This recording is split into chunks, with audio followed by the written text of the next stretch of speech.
तो चलो let's start with atomic structure.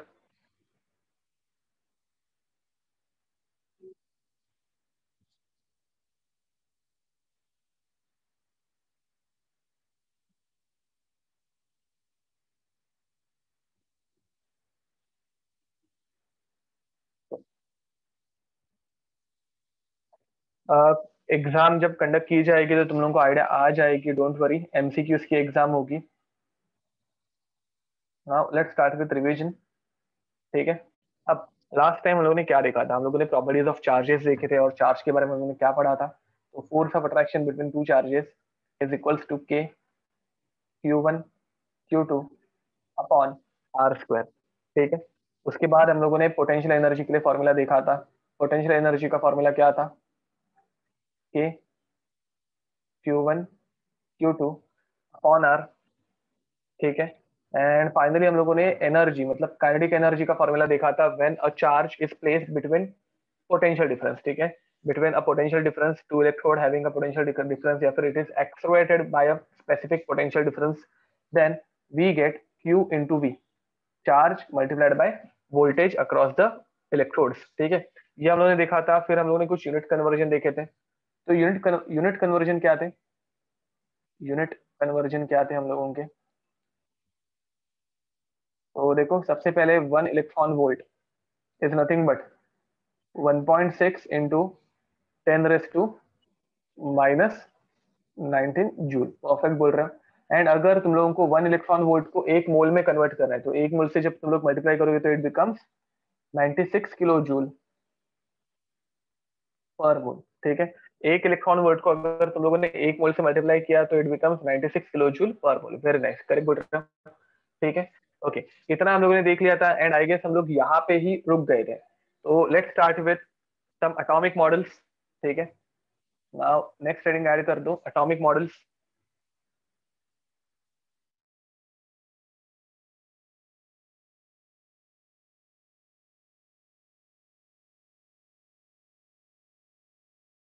देखने वाले हैं जे थॉमसन्स। जे थॉमसन्स एटॉमिक मॉडल। ठीक है। गाइस, आवाज एंड सब कुछ क्लियरली आ रहा है ना?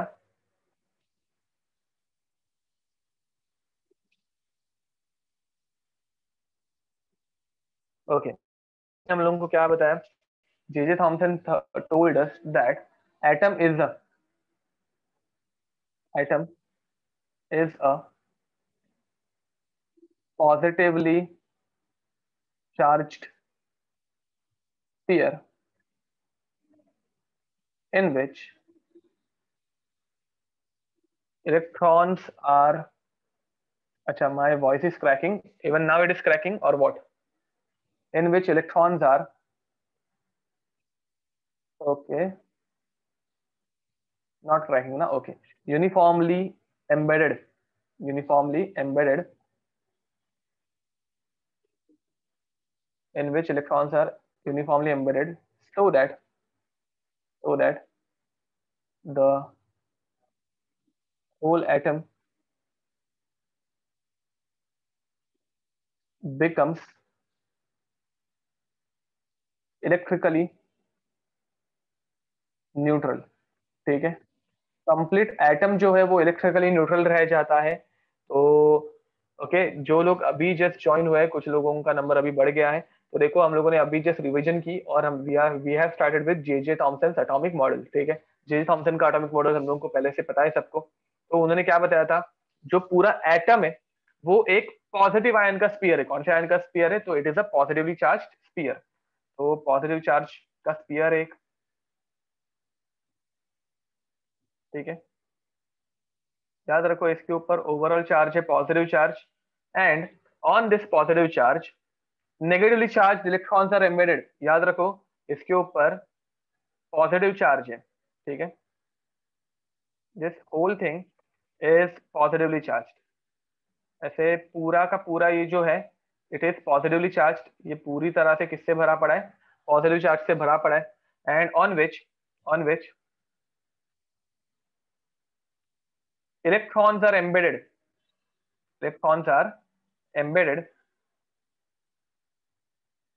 ठीक है, पॉजिटिव चार्ज के ऊपर इलेक्ट्रॉन्स प्रेजेंट है, which makes it electrically neutral, which makes it electrically neutral. तो ये अच्छे से यहाँ पे एम्बेडेड रहने वाले which makes it electrically neutral. ठीक है, तो अब यहाँ पे याद रखना, this model is also called as, it is a sphere, correct बोल रहा हूँ, this model is also called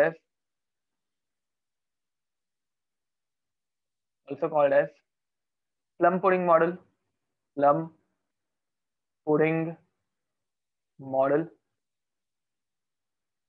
और else watermelon model, watermelon model. ठीक है, और एल्स रेजिन कुकिंग मॉडल। क्या बोल रहे हो तुम लोग? Sphere is filled with positive charge, correct बोल रहे हो, this complete sphere is positively charged and electrons are negatively charged. ठीक है, and atomic model is a new sub topic, yup correct बोल रहे हो, it is a new topic atomic model. ठीक है, तो याद रखो अभी तक हम लोगों ने रिवीजन ही की है और एटॉमिक मॉडल करके एक फर्स्ट हेडिंग हम लोगों ने ऐड की है।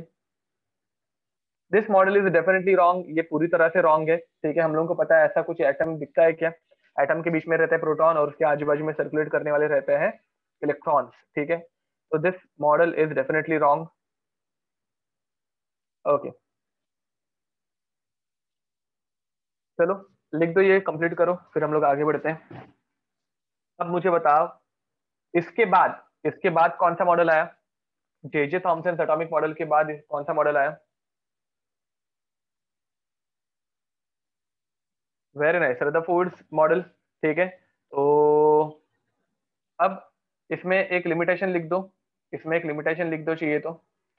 जे थॉमसन का एटॉमिक मॉडल गलत है, why it is wrong? Because it could not explain, because it could not explain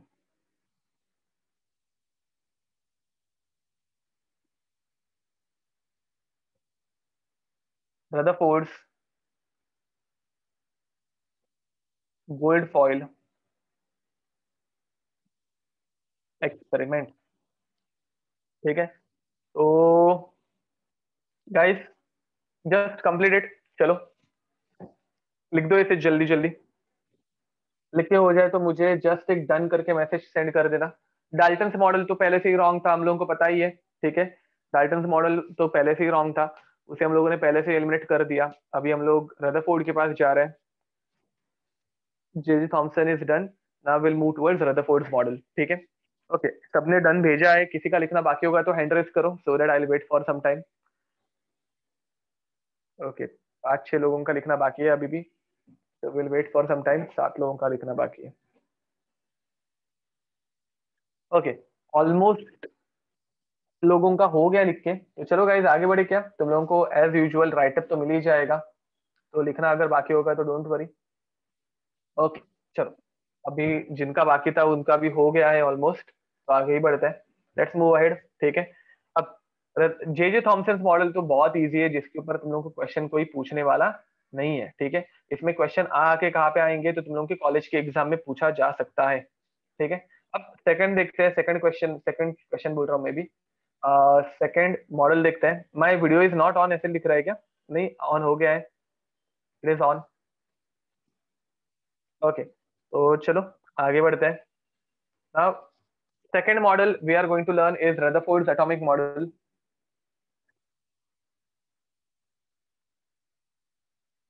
Rutherford's atomic model. ठीक है, now in case of Rutherford's atomic model, okay, एक ही बार देखना है ना सिर्फ, देखो एक बार दिखा दिया, someone is asking can you show the above slide once, तो देखो एक बार दिखा दिया। ठीक है, चलो आगे बढ़ते हैं। तो अब रदरफोर्ड एटॉमिक मॉडल में हम लोगों को, अर्नेस्ट रदरफोर्ड करेक्ट बोल रहे हो, अब यहाँ पे उन्होंने क्या किया था? तो ही टुक अ डिस्क, ठीक है, एक सर्कुलर अरीना बनाया था उन्होंने ऐसे मस्त वाला। देखो ये डायग्राम हम लोग थोड़ा ऐसे 3 डायमेंशन में निकालने वाले हैं, तो आई होप तुम लोगों को ये समझ में आएगी।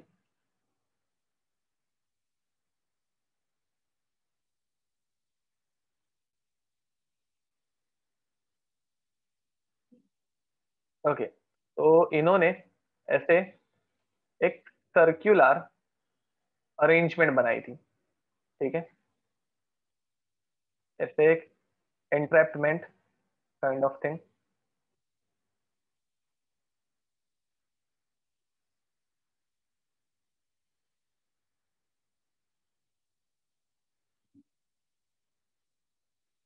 वैसे तुम लोगों को समझ में आ रहा है, ये ऐसे पूरा गोल है, ठीक है, इट इज लाइक दिस, और जिसमें इधर बीच की तरफ थोड़ी सी इधर इतनी ओपनिंग है, बाकी ये पूरा ऐसे एंट्रैप्ड है, ठीक है। ओके, तो ये तुम लोगों को आई होप समझ में आ रहा होगा। अब अंदर की तरफ से, अंदर की तरफ से, अंदर की तरफ से इन्होंने जिंक सल्फाइड की कोटिंग ऐड कर दी थी। जिंक सल्फाइड का काम क्या रहता है, अंदर की तरफ से इन्होंने जिंक सल्फाइड की कोटिंग ऐड कर दी थी। And what is the work of zinc sulphide?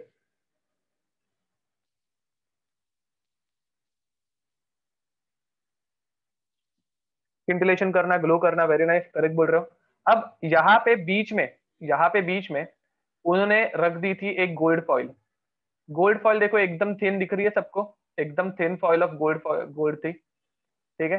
And this thin foil was few nanometers thick, ठीक है, ये थोड़े बहुत नैनोमीटर की थिकनेस की थी, ठीक है, फ्यू एटम्स की थिक, या फिर फ्यू नैनोमीटर्स, तुम लोग दोनों बोल सकते हो, कुछ भी बोल सकते हो, ठीक है। एंड देन यहाँ पे उन्होंने रख दिया था एक रेडियो एक्टिव सोर्स, ठीक है, यहाँ पे उन्होंने रख दिया था एक रेडियो एक्टिव सोर्स, जो ऐसे पतले से कैविटी में से बाहर झांक रहा था।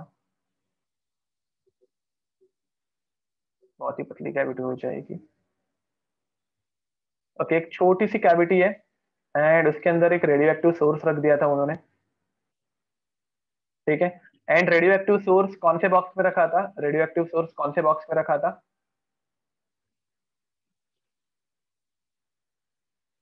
लेड बॉक्स में रखा था, वेरी नाइस, बिकॉज लेड जो है वो रेडिएशन को बाहर जाने नहीं देता, ठीक है। तो यूजुअली मूवीज में अगर तुम लोगों ने देखा होगा तो रेडियो एक्टिव सोर्स ऐसे ग्रीन कलर से दिखाते हैं, तो मैं भी इसे ग्रीन कलर से ही दिखाने वाला हूँ, ठीक है। This is my radio active source, ये यहाँ पे रेडियो एक्टिव सोर्स है, ठीक है। एंड अब ये इसका काम क्या है, ये रेडिएशन को बाहर फेंकता है। एंड ये भी रेडिएशन की फॉर्म में किसे फेंकने वाला है, तो किसी ने तो पहले से, नमन ने पहले से आंसर दिया है, अब वेदांत करेक्ट आंसर है, it is throwing alpha particles. अब अल्फा पार्टिकल किस चिड़िया का नाम है वो देखते हैं। It is throwing alpha particles on gold. किसके ऊपर फेंक रहे हैं, गोल्ड फॉल के ऊपर वो अल्फा पार्टिकल्स को फेंक रहे हैं, छोटे छोटे, गोल्ड के एटम ये महाभयंकर बड़े बड़े, और छोटे छोटे उसमें से अल्फा पार्टिकल्स वो फेंक रहा है, ठीक है। अब अल्फा पार्टिकल क्या रहता है, what is that shape is called? तुम लोग सर्कुलर डिस्क बोल सकते हो, it is a circular disc या फिर सर्कुलर सर्कुलर अरेंजमेंट, ठीक है। It is not U shape है, याद रखो, ये ऐसे सर्कल है, ये यहाँ पे थोड़ी सी छोटी सी ओपनिंग है, और ये ऐसे एक मस्त वाला बड़ा सा सर्कल है ऐसे, चुप। आई होप तुम लोग को समझ में आ रहा है, ठीक है। एंड करेक्ट बोल रहे हो श्रेय, करेक्ट बोल रहे हो, alpha particles are Advait, sorry Advait, correct बोल रहे हो, alpha particles are helium plus two ions. देखो, मैंने तुम लोगों को लास्ट टाइम आयनाइजेशन पढ़ाया था ना। हीलियम जिसका एटॉमिक नंबर रहता है 2, एटॉमिक मास रहता है 4, इसमें से तुम लोगों ने एक इलेक्ट्रॉन निकाल दिया, क्या निकाल दिया, एक इलेक्ट्रॉन निकाल दिया, तो तुम लोग क्या बोलोगे, ये हो गया आयनाइज। इसमें से एक इलेक्ट्रॉन निकाल दिया तो इसके ऊपर आ गया प्लस चार्ज। हम लोगों ने इसमें से दूसरा और एक इलेक्ट्रॉन निकाला, इलेक्ट्रॉन निकाल रहे तो -1 इलेक्ट्रॉन ऐसे लिखते हैं, यहाँ पे भी -1 इलेक्ट्रॉन हो गया। तो हीलियम के ऊपर और एक इलेक्ट्रॉन निकालने के बाद कौन सा चार्ज आ जाएगा, हीलियम के ऊपर सेकेंड इलेक्ट्रॉन निकालने के बाद +2 चार्ज आएगा। And this is called as a alpha particle, this is called as a alpha particle. अब मुझे बताओ यहाँ पे हीलियम का आयनाइजेशन कितना बार किया, यहाँ पे हीलियम का आयनाइजेशन डबल किया, तो doubly ionized helium atom is called as alpha particle, ठीक है। अब अल्फा पार्टिकल क्या करेगा, अल्फा पार्टिकल यहाँ से रेडिएशन थ्रो करना स्टार्ट करेगा, तो यहाँ से इसने रेडिएशन थ्रो करना स्टार्ट किया,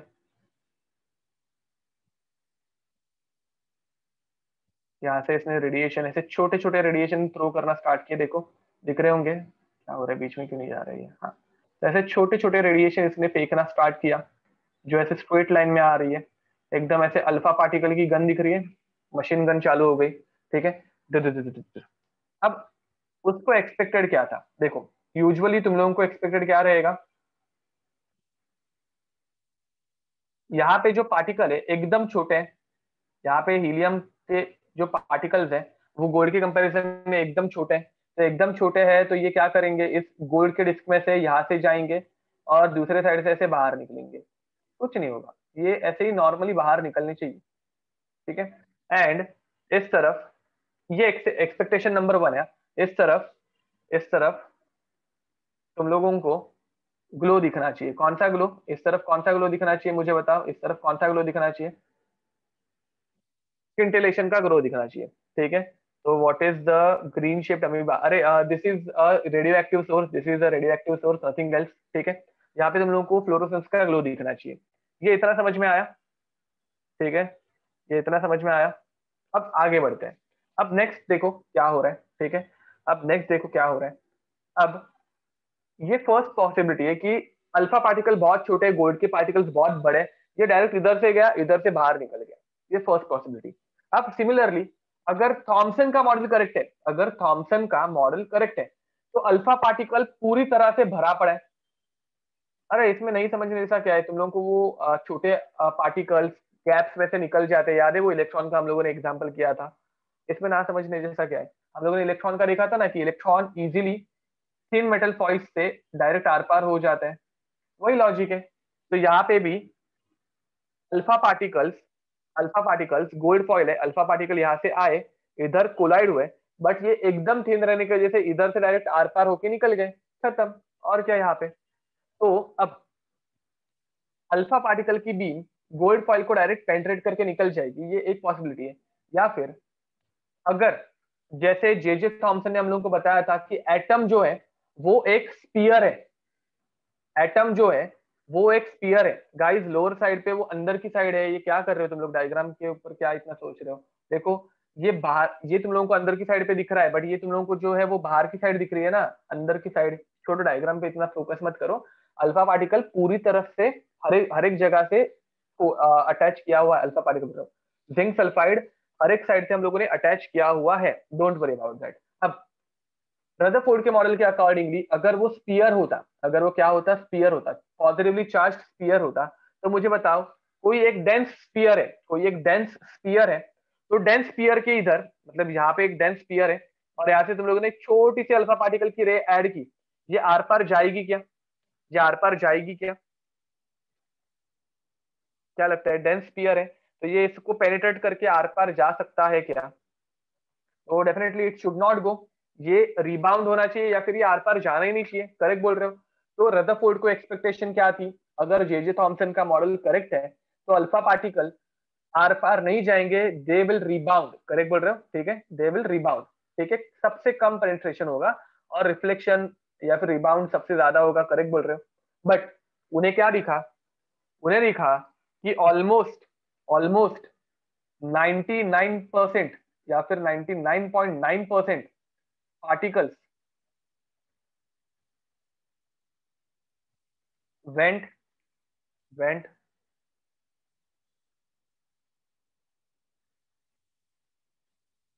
स्ट्रेट अवे। करेक्ट। अब यहाँ पे मुझे बताओ 99.9% अगर स्ट्रेट निकल रहे हैं, अनडिविएटेड है, तो मुझे बताओ इसका मीनिंग क्या है?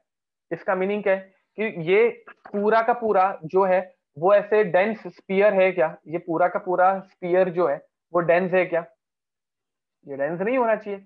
अगर डेंस होता तो अंदर जा ही नहीं पाते alpha particle, but it is not dense. तो फर्स्ट कंक्लूजन ये था। अब कुछ पार्टिकल्स थे, कुछ पार्टिकल्स थे जो थोड़े से डिविएट हुए, कुछ पार्टिकल्स थे जो थोड़े से क्या हुए, डिविएट हुए। देखो, some particles deviated by angle less than 90 degrees. बहुत कम पार्टिकल्स था, बहुत कम पार्टिकल्स थे जो 90 डिग्री से कम एंगल से डिविएट हुए। एंड कुछ पार्टिकल्स ऐसे भी निकले जो 90 डिग्री से भी ज्यादा डिविएट हुए, जो 90 डिग्री से भी ज्यादा डिविएट हुए। एंड लाखों में एक पार्टिकल या फिर 20,000 में एक पार्टिकल जो था वो डायरेक्ट बाउंस बैक हुआ, वो डायरेक्ट 180 डिग्री से बाउंस बैक हुआ। जिस डायरेक्शन से आया उसी डायरेक्शन से बाउंस बैक हुआ, सेम 180 डिग्री से ये पीछे चला गया। अब मुझे बताओ इसका एक्सप्लेनेशन क्या दोगे? मुझे बताओ जब पार्टिकल बाउंस बैक हो रहे थे वो कैसे होंगे? देखो, हम तुम लोगों ने बचपन में कभी मार्बल से खेला था? गोटिया, गोटिया बोलते हैं हम लोग उसे। मार्बल से खेला था तुम लोगों ने? खेला होगा ना? ओके, तो देखो यहाँ पे एक मार्बल है, तुम लोगों ने यहाँ से एक मार्बल ऐसे फेंका, हम लोग ऐसे फेंकते थे, ठीक है। अब फेंकोगे और अगर ये दोनों एग्जैक्टली कोलाइड हुए, अगर ये दोनों एग्जैक्टली सेम एंगल पे कोलाइड हुए, मतलब परफेक्ट कोलिजन अगर हुआ, तो क्या होगा, तब जाके ये मार्बल ऐसे पीछे आएगा, ठीक है। अज्यूम करो कि इस मार्बल को हम लोगों ने फेविक्विक से चिपका के रखा है, इसको पकड़ के रखा है, सीमेंट में डाल के रखा है, ऐसा कुछ। तो अगर तुम लोगों ने एग्जैक्टली जप करके फेंका, तो उड़ के तुम लोगों के पास आ जाएगा, करेक्ट और रॉन्ग। बट अगर तुम लोगों का निशाना नहीं लगा तो, अगर तुम लोगों का निशाना ही नहीं लगा, तो ये स्ट्रेट अवे निकल जाएगा। अब मुझे बताओ, तुम लोगों का निशाना लगा, तुम लोगों का निशाना लगा, बट मार्बल के एग्जैक्टली ऐसे एज पे लगा, मार्बल के ऐसे एग्जैक्टली एज पे लगा, समझ में आ रहा है। जैसे एज पे थोड़ा सा टच होगा, तो मुझे बताओ ये क्या करेगा, it will deviate by a smaller angle of something, it can be anything, ठीक है, जैसे एंगल कैन बी एनीथिंग। बट ये समझ में आ रहा है तुम लोगों को, ये समझ में आ रहा है तुम लोगों को, एकदम छोटे एंगल से वो कोलाइड हो सकता है। तो सेम लॉजिक हमारे रदरफोर्ड ने भी यूज किया। रदरफोर्ड ने क्या बोला कि भाई देखो, ये जो हम लोगों ने मार्बल निशाना लगाने के लिए जो बीच में मार्बल रखा है ना, उसकी साइज बहुत छोटी है। क्यों? क्योंकि 99.9% अल्फा पार्टिकल स्ट्रेट अवे निकल जा रहे हैं। तो प्रोटॉन के बीच में कुछ तो है, मार्बल जैसा ही कुछ तो, एक छोटी सी चीज है, बट उसकी साइज बहुत छोटी है। अगर वो बड़ा रहता, जैसे हम लोगों के जे थॉमसन जी ने बताया था कि पॉजिटिव चार्ज एक स्फीयर है बड़ा सा, वैसा अगर होता तो सारे अल्फा पार्टिकल डिविएट हो जाते, इधर उधर किधर नहीं जाते। ऐसा हो रहा है क्या? नहीं हो रहा है। तो ऐसा ना होने का रीजन क्या है, जो बीच में जो मार्बल है, मार्बल इन द सेंस जो पॉजिटिव चार्ज है, वो एकदम छोटा है, और बाकी का पूरा एटम जो है वो खाली है। Guys, are you getting it? Are you getting it? ठीक है। अब जब, गाइस हम लोगों को यहाँ पे परसेंटेज ऑफ एंगल से कुछ लेना ही नहीं है, हम लोगों को सिर्फ ये देखना है कि बहुत कम पार्टिकल्स डिविएट हो रहे हैं छोटे से एंगल से, नथिंग एल्स, ठीक है। अब सेकेंडली, कहाँ पे था मैं, हाँ, जब अल्फा पार्टिकल इस मार्बल के एग्जैक्टली टच करेंगे, इस मार्बल को एग्जैक्ट टच करेंगे, तो वो एग्जैक्ट ऐसे 180 डिग्री से बाहर आएंगे। और अगर छोटे एंगल से गए तो ऐसे डिविएट हो जाएंगे, ठीक है।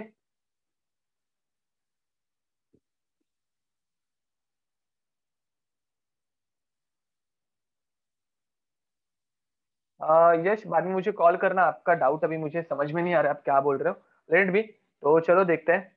अब तो इसका एक्सप्लेनेशन उन्होंने कैसे दिया, बाउंस बैक कैसे रिकॉर्ड किया गाइस। बाउंस बैक रिकॉर्ड करने के लिए यहाँ पे स्किंटिलेशन हो रहा था ना, अल्फा पार्टिकल्स जिधर, अच्छा बाउंस बैक उस तरफ पीछे की तरफ, वो उन्होंने वहां पे कुछ स्पेशलाइज्ड मैकेनिज्म यूज किया होगा। Okay, okay, alpha particles and the atoms had,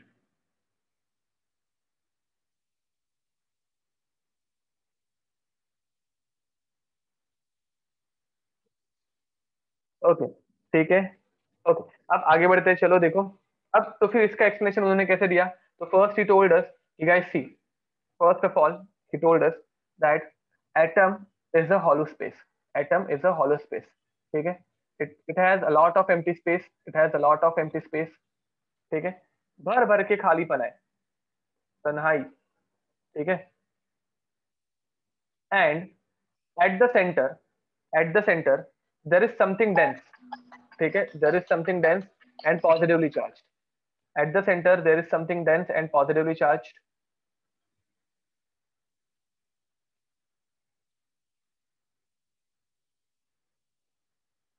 okay, तो जरा टेढ़ा हो गया है, बट ठीक है, टेढ़ा है पर मेरा है। तो at the center there is something dense which is positively charged, which he called nucleus, which he called nucleus.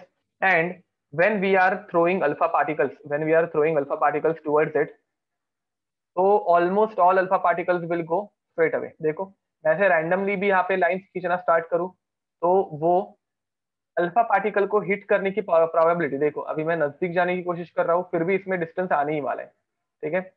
हाँ, अब ऐसा कोई एक बहुत रेयरली पार्टिकल आएगा जो एग्जैक्टली अल्फा पार्टिकल के साथ कोलाइड करेगा एंड बाउंस बैक होगा, बाकी सारे स्ट्रेट अवे निकल जाएंगे। अब कुछ अल्फा पार्टिकल्स जो है वो न्यूक्लियस के बहुत नजदीक आ जाएंगे, एंड बहुत नजदीक आने के बाद अल्फा पार्टिकल्स के ऊपर डाई पॉजिटिव चार्ज, न्यूक्लियस के ऊपर positive charge, then they will undergo deviation of small angle. Guys ये समझ में आ रहा है मैं क्या बोल रहा हूँ? ये समझ में आ रहा है क्या? देखो, ठीक है। तो almost all alpha particles will go straight away. ठीक है, almost all alpha particles will go straight away and very few will bounce back. Very few will bounce back. ठीक है, तो इसके ऑब्जर्वेशन लिख देते हैं जल्दी जल्दी। तुम लोगों को ये डायग्राम बनाने की जरूरत नहीं है ना? डायग्राम बना के हो गई है क्या? 90 डिग्री कब जाएगा? एक स्पेसिफिक कांटेक्ट के बाद ही वो जाएगा। ठीक है, ओके। तो चलो एक क्वेश्चन, क्वेश्चन नहीं सॉरी, इसके ऑब्जर्वेशन लिख देते हैं। Observation number one,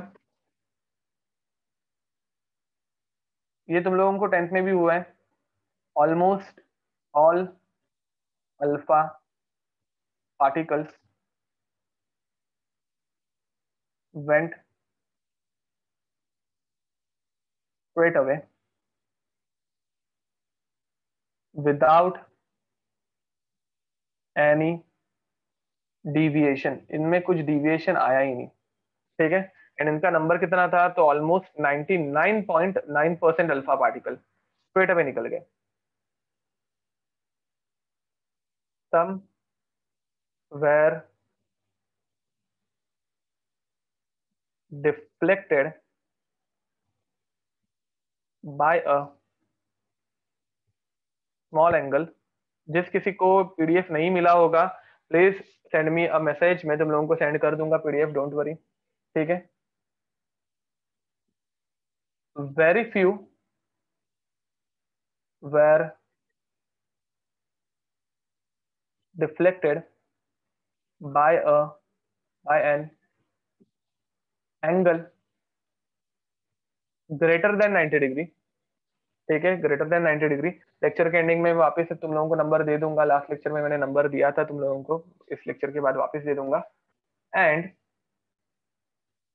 1 in million, 1 in million alpha particle was deflected by angle of 180 degrees.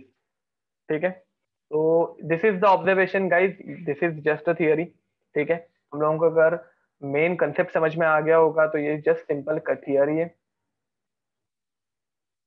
चलो लिख दो, ये कंप्लीट कर दो। डायग्राम बनानी बाकी है क्या किसी की? डायग्राम बनाना बाकी है क्या किसी की? ओके, चलो बना लो डायग्राम। डायग्राम बना लो।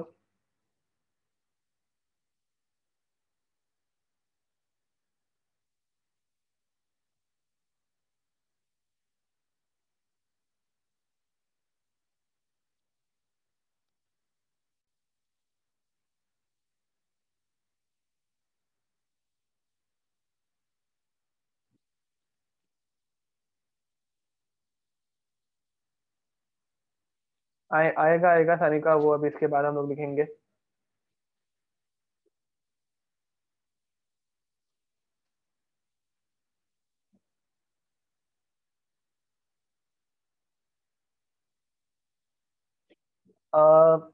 भूमि, in that scenario he must have used some counters, detectors रहते हैं कुछ।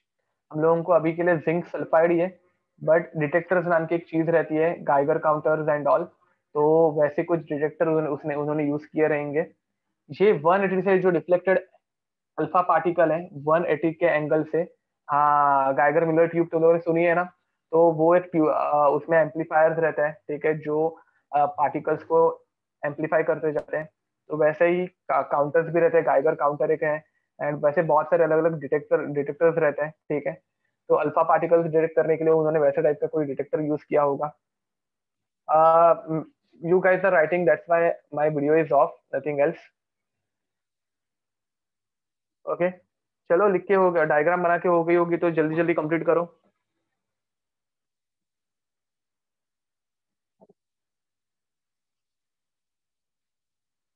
ओके, हो गया सबका लिख के? किसी का लिखना बाकी है क्या?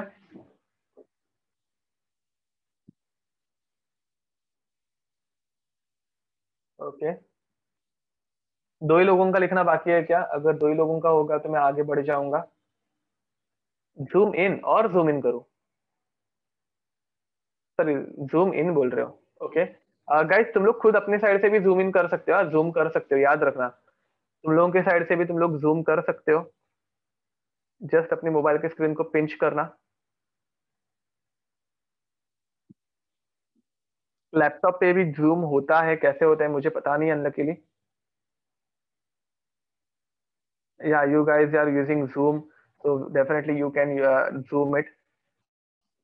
कुछ लोग ऐसे जोक मार रहे हैं, that was not my joke, ठीक है? किसी को अगर पसंद नहीं आया होगा। हाँ, व्यू ऑप्शन में जाके तुम लोग जूम कर सकते हो, ऐसे बोल रहा है अमेय। चलो गाइस आगे बढ़े।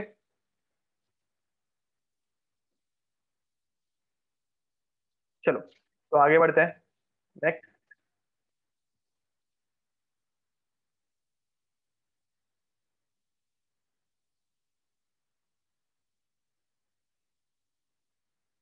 इसके कंक्लूजन।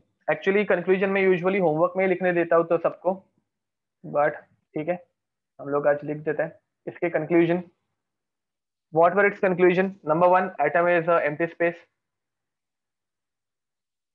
ठीक है, maximum space in atom, maximum space in an atom is empty. ठीक है, point number two, there must B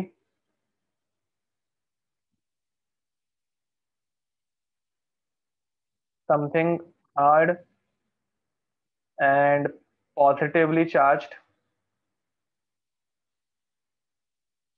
dense object, dense object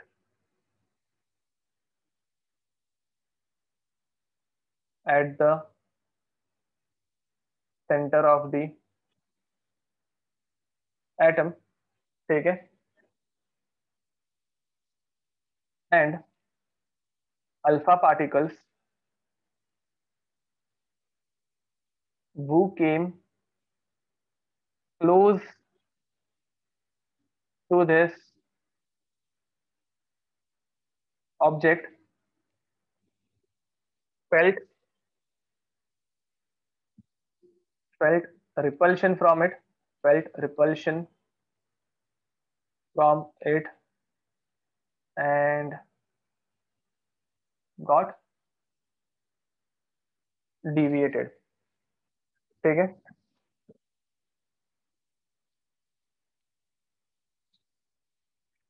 he called that object, ये यहाँ पे ऐड कर देते हैं, he called that object nucleus, nucleus which contains, which contains positive proton. ठीक है, तो आगे next, third point, alpha particle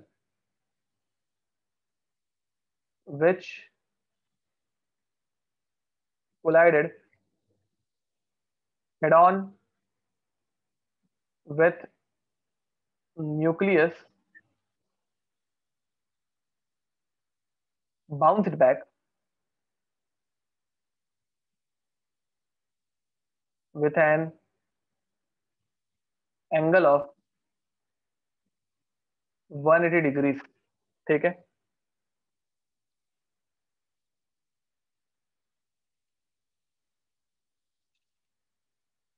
how he was sure that nucleus was at the center? See, अगर वो सेंटर में नहीं रहता ना, मतलब अगर वो ऊपर नीचे किधर रहता तो कैसे होता? यहाँ पे देखो, उन्हें एक पॉइंट पे ही अच्छे से रिपल्शन मिल रहा था। ठीक है, यहाँ पे भी अगर ऊपर की तरफ से भी देखो, मैक्सिमम जो थी अल्फा पार्टिकल्स वो स्ट्रेट अवे ही निकल रहे थे। मैक्सिमम अल्फा पार्टिकल्स जो थे वो स्ट्रेट अवे ही निकल रहे थे।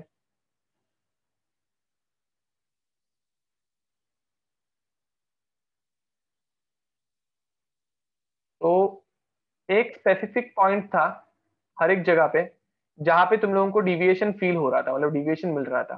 ठीक है, हर एक स्पेसिंग में एक स्पेसिफिक डिस्टेंस पे ही वो डिविएट हो रहा था। अगर वो सेंटर में ना रहते हुए किधर भी रहता तो वो स्पेसिफिक डिस्टेंस पे तुम लोगों को डिविएशन नहीं मिलता। समझ में आ रहा है मैं क्या बोल रहा हूँ? तो it was at the centre, it was at the centre. so these are the conclusions। लिख दो गाइस, कंप्लीट करो इसे। these are the conclusions।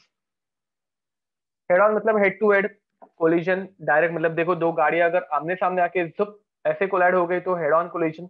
अगर एक गाड़ी ऐसे आमने सामने आ रही है झप थोड़ा से साइड से चली गई तो साइडवेज कोलिजन। एंड अगर ऐसे आ रहा है और ऐसे तो इसे टी शेप कोलिजन बोलते हैं, टी शेप, टी बोन। ठीक है, ओके, लिख दो। जिस किसी को ऑब्जर्वेशन भी लिखना है लिख दो। चलो कंप्लीट करो इसे।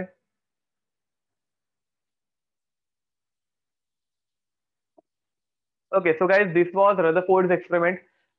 कैसे लगा? इजी है?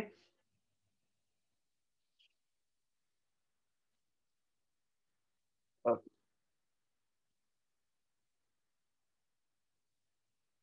so, अब यहाँ पे रदरफोर्ड ने अपना एक्सपेरिमेंट रोका नहीं था। He gave he gave a lot of explanation, a lot of explanation. ठीक है, एंड उन्होंने और बहुत सारे इसके कैलकुलेशन किए थे जो हम लोगों के सिलेबस में नहीं है। ठीक है, तुम लोग इंजीनियरिंग में चले गए तो तुम लोगों को सेकेंड ईयर ऑफ इंजीनियरिंग में ये पढ़ाया जाएगा। तो अभी देखो क्या होता है। Why gold foil was only use? गोल्ड एक ऐसा मेटल है जो तुम लोग उसको एकदम थिन फॉइल्स में मोल्ड कर सकते हो, इसीलिए, और कुछ नहीं। ठीक है, there is no other reason. And अमीर था वो, उसको अपनी अमीरी दिखानी थी। That was a joke by the way. Okay तो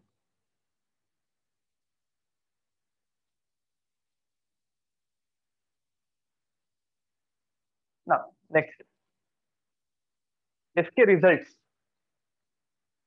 इसके रिजल्ट्स। ओके, मैं यूजुअली इतने खराब जोक्स नहीं मारता। ठीक है, अरे उसको गोल्ड ही हाथ में मिला होगा उस टाइम पे, क्यों तुम लोग इतना इतना सोचने की जरूरत नहीं है कि सिल्वर भी यूज कर सकते थे। We can use anything. ठीक है, ओके तो चलो अब आगे बढ़ते हैं।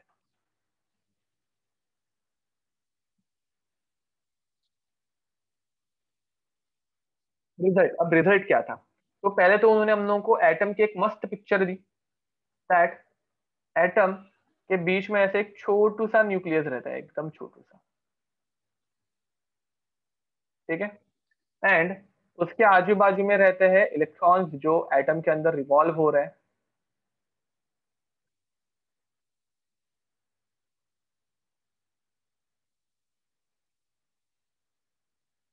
उन्होंने हम लोगों को एटम के प्रोटॉन और रेडियस की, हाँ इतना बड़ा, ठीक है, इतना बड़ा एक्चुअली तुम लोगों को ऐसे ही बनाना है। तो मतलब इफ पॉसिबल ऐसे बनाना, नहीं पॉसिबल होगा तो नॉर्मली बना सकते हो, ऐसे कोई प्रॉब्लम नहीं है। ठीक है, तो देखो अब यहाँ पे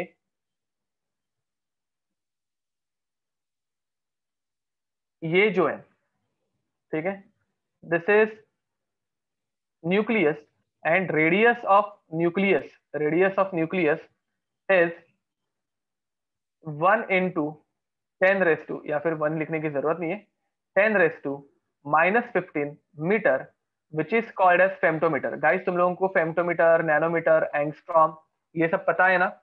ये नहीं पता? पहले ही बता दो। हाँ तुम लोगों को भी ये ड्रॉ करना है। एंड रेडियस ऑफ एटम ये पता है ना? Okay, radius of atom is 10 raised to -10 metre. And 10 raised to -10 metre को हम लोग क्या बोलते हैं? 1 एंगस्ट्रॉम, 1 एंगस्ट्रॉम। ठीक है, ओके, नैनोमीटर और एंगस्ट्रॉम तक पता है ना? उसके बाद पिकोमीटर और फेम्टोमीटर आता है, ऑटोमीटर भी आता है उसके बाद, बट ठीक है। तो 10 raised to -15 इज 1 फेम्टोमीटर, याद रखना। ठीक है, it's not Armstrong, Neil Armstrong की बात नहीं हो रही है यहाँ पे, एंगस्ट्रॉम। ठीक है, एंगस्ट्रॉम। Okay, Armstrong. ओके तो एनयू, तो देखो यहाँ पे 10 raised to -10 मीटर और 10 raised to -15 metre, any doubt? अब आगे बढ़ते हैं। यहाँ पे एफ एम मतलब फेम्टोमीटर, फेम्टोमीटर। ठीक है, अब यहाँ पे हो रहा क्या है, देखो, रेडियस ऑफ न्यूक्लियस एक क्वेश्चन के फॉर्म में हम लोग देखने वाले हैं, ठीक है। तुम लोगों ने मतलब किसी ने तो बोला कि इतना बड़ा बनाना है, तो जरा देखते हैं कि इतनी बड़ी साइज बनाने के पीछे का रीजन क्या है। एक्चुअली एटम तो इससे भी बहुत बड़ा हो जाता है, एटम तो इससे भी बहुत बड़ा हो जाता है। लेट्स टेक एग्जाम्पल कि ये इतना बड़ा हम लोगों ने बनाया क्यों है, ये इतना बड़ा हम लोगों ने बनाया क्यों है, उसका एग्जाम्पल एक बार देख लेते हैं, ठीक है। चलो, एक क्वेश्चन के फॉर्मेट में लेने वाला हूँ। If if size of nucleus becomes 1 centimeter, then size of atom will be, ठीक है। ये फर्स्ट शेल ही है गाइस, याद रखो, this is the first shell, ये पहला शेल है। बाद में सेकंड थर्ड की तो बात ही छोड़ दो अभी के लिए। Size of atom will B, ठीक है। साइज या फिर रेडियस, रेडियस बोल सकते, रेडियस लिख दो चलेगा, रेडियस, ठीक है। तो रेडियस ऑफ एटम अगर 1 सेंटीमीटर है तो size of atom will be, या फिर radius of atom will be. Omkar Bodas correct answer है, very nice, nice. Unitary method से तुम लोगों को करना है, करेक्ट बोल रहे हो, यूनिटरी मेथड से करना है तुम लोगों को, और कुछ नहीं। गाइस यहाँ पे रेडियस लिख दो, यहाँ पे रेडियस लिख दो, साइज मत लिखना, रेडियस लिख देना।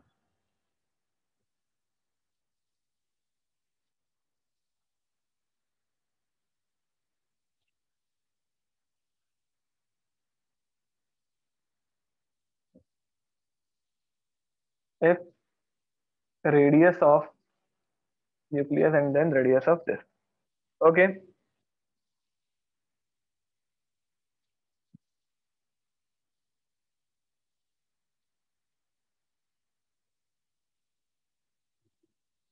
ओके, चलो सॉल्व करते हैं फिर, चलो सॉल्व करते हैं। Guys this is average out number है, मतलब एक अप्रोक्सीमेट नंबर है, प्लीज तुम लोग इसमें ज्यादा एकदम ये मत घुसो। It is average out number, ठीक है। तो देखो, जब न्यूक्लियस की साइज 10⁻⁻15 मीटर थी, तो हम लोगों के एटम की साइज कितनी थी, एटम की रेडियस कितनी थी, 10⁻⁻10 मीटर, ठीक है। अब न्यूक्लियस की साइज, ओके, रश्मि करेक्ट आंसर है, वेरी नाइस। अब न्यूक्लियस की साइज हम लोगों ने कर ली 1 सेंटीमीटर, कितनी कर ली, 1 सेंटीमीटर। तो इसकी साइज कितनी होगी, तो तुम लोगों को दिख रहा होगा, यूनिटर मेथड यूज करनी है। 1 centimetre into 10⁻⁻10 divided by 10⁻⁻15 metre.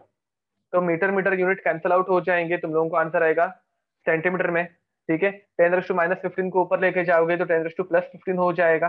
तो 10⁻+15 इंटू 10⁻⁻10 बचेगा 10⁻5 सेंटीमीटर। Guys any doubt? अब 10⁻5 सेंटीमीटर मतलब कितना होता है, देखो तुम लोगों का न्यूक्लियस मैंने 1 सेंटीमीटर का कर दिया, 1 सेंटीमीटर मतलब इतना कुछ हो जाएगा, ठीक है। अब 10⁻5 सेंटीमीटर मतलब 1 लाख सेंटीमीटर, कितने हो गए, 1 लाख सेंटीमीटर। एंड हम लोगों को पता है 1 metre means how many centimetre, 1 metre means how many centimetre, 100 centimetre, very nice, 100 centimetre. तो इसमें से ये 100 को मैं 1 मीटर में कन्वर्ट कर देता हूँ, तो what I will get 1000 metre, and 1000 metre means how much, 1 kilometre. Guys समझ में आ रहा है, मतलब what does this means, if one day we can make radius of nucleus as 1 centimetre, इतना कुछ होगा वो, आई गेस 1 सेंटीमीटर की रेडियस मतलब इतनी कुछ होगी, ठीक है। Then what will be the radius of atom, what will be the radius of atom, 1 kilometre, ठीक है। अगर न्यूक्लियस 1 सेंटीमीटर का हो गया, तो हमारा इलेक्ट्रॉन जो है वो 1 किलोमीटर की दूरी पे घूम रहा होगा। अगर न्यूक्लियस 1 सेंटीमीटर का हो गया, तो हमारा इलेक्ट्रॉन 1 किलोमीटर की दूरी पे घूम रहा होगा। तुम लोग को समझ में आ रहा है, मतलब बीच में कितनी एम्प्टी स्पेस आ गई।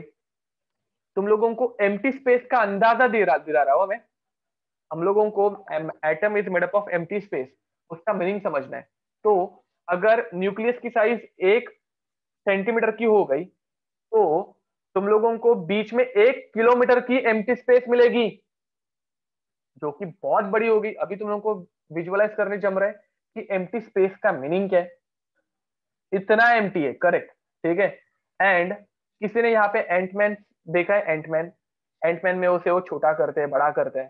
तो वहां पे उन्होंने यही कंसेप्ट लगाया है कि साला ये एटम के बीच में जो एम्प्टी स्पेस है ना, उसको थोड़ा कम कर दो। एम्प्टी है ना, तो उसको थोड़ा कम कर दो। अगर हम लोग एटम के बीच की एम्प्टी स्पेस कम करेंगे तो एटम की साइज कम हो जाएगी। एटम की साइज अगर कम होगी तो हमारी साइज भी कम, because we are made up of atoms. ठीक है गाइस। तो which is not possible, which is not possible. ठीक है, which is not possible, but हम लोग ऐसे बोल सकते हैं। ठीक है। यस श्रेया, करेक्ट बोल रहे हो। हाइड्रोजन और ओजी के न्यूक्लियस के बीच में बहुत डिफरेंस होगा, उनकी साइज चेंज होगी। उसके लिए भी हम लोग एक फॉर्मूला अभी लिखने वाले हैं, डोंट वरी। चिल मारो, हर एक चीज आएगी। ओके। तो अब ये समझ में आया एम्प्टी स्पेस का महत्व, कि कितनी एम्प्टी स्पेस है, ये हम लोगों को रदरफोर्ड ने बताया। ठीक है। अब आगे उन्होंने सेकंड बताया, radius, formula to calculate radius of atoms. ठीक है। ये पहला था रिजल्ट, ये फर्स्ट रिजल्ट था, जिसमें उन्होंने हम लोगों को रेडियस ऑफ न्यूक्लियस और रेडियस ऑफ एटम बताए। ठीक है। अब सेकंड, सर तो फिर उसके न्यूक्लियस का साइज का क्या होगा? आते आते हम लोग, डोंट वरी।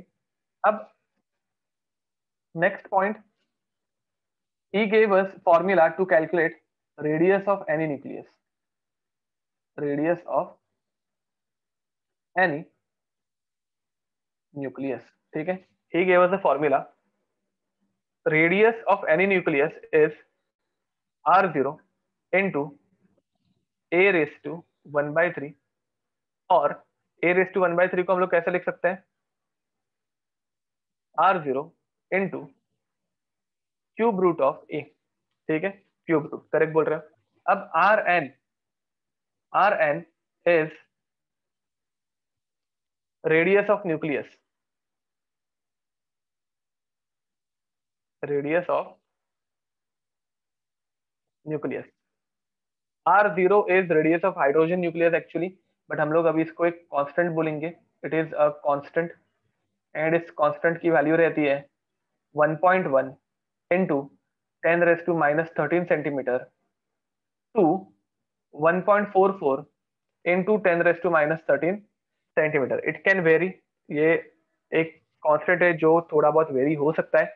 एंड अगर हम लोगों को कोई वैल्यू दी ही नहीं है, if no value is given, then we will take, ये तुम लोगों को याद रखना है, ये तुम लोगों को नेक्स्ट ईयर न्यूक्लियर फिजिक्स में काम आएगा, 4/3 इंटू 10⁻³ सेंटीमीटर। ठीक है गाइस, तो दिस इज द फॉर्मूला।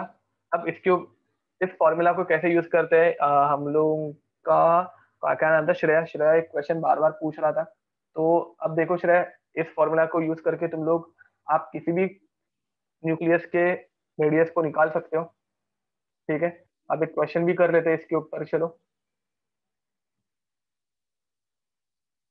हाँ, ए क्या है वो मैं बताना भूल ही गया ना। ये हमेशा मैं भूल जाता हूँ, बिकॉज ए तुम लोगों को पहले से पता है। ए इज एटॉमिक मास। ठीक है। ए इज एटॉमिक मास। ठीक है। तो चलो एक क्वेश्चन लिखते हैं। अच्छा, लिखा नहीं है अभी तक तुम लोगों ने? चलो गाइस लिख दो, कंप्लीट कर दो लिख के, बता दिया करो जब लिखना बाकी होगा तो। Over here I teach physical and inorganic chemistry. Right now we are learning in physical chemistry. After that I also teach inorganic chemistry, and अगर जरूरत पड़े तो ऑर्गेनिक भी पढ़ा सकता हूँ, बट अभी के लिए फिजिकल इनऑर्गेनिक ही संभाल रहा हूँ मैं यहाँ पे। अरे अभी सर्कल भी दिखाना है। ओके, लिख दो सर्कल, सर्कल भी देख लो।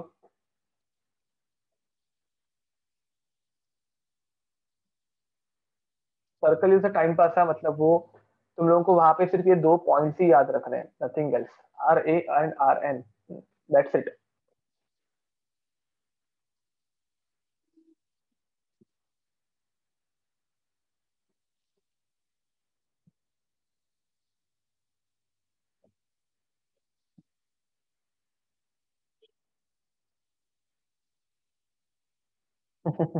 थैंक्स यश।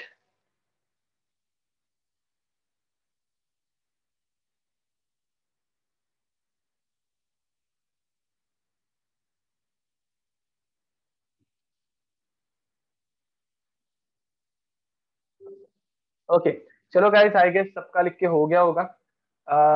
जरा लिखने की स्पीड रखना, मेंटेन करना, बहुत स्लो लिख रहे हो तुम लोग। अगर कुछ बाकी रहे तो डोंट वरी, तुम लोगों को राइटअप मिल जाएगा, पता ही है तुम लोगों को।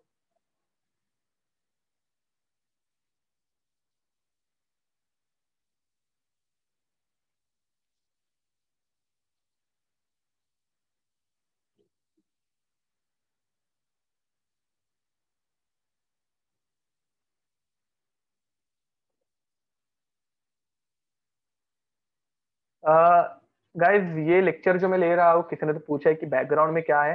तो I am taking lectures from our branch, ठीक है, हेड ऑफिस से ले रहा हूँ मैं अपने क्लासेस के। तो मुंबई का ऑफिस में बैठा हूँ और वहां से लेक्चर्स ले रहा हूँ मैं।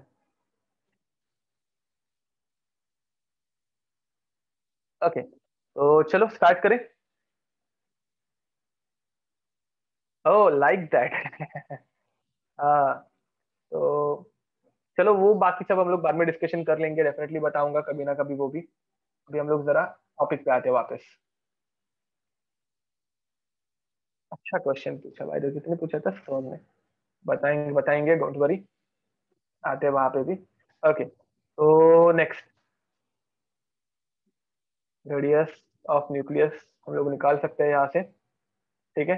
And I was going to give you one question. तो क्वेश्चन, कैलकुलेट, ये न्यूक्लियर केमिस्ट्री या फिर न्यूक्लियर फिजिक्स का टॉपिक है, ठीक है। तो calculate radius of, calculate radius of aluminium nucleus, ठीक है। एंड तुम लोगों को देखे रखा है एटॉमिक मास इज 27। चलो जल्दी जल्दी आंसर दो। यस श्रेया, जितनी भी केमिस्ट्री की बुक्स है सारी की सारी रीड करके हो चुका हूँ, पीछे जो है वो सिर्फ chemistry but.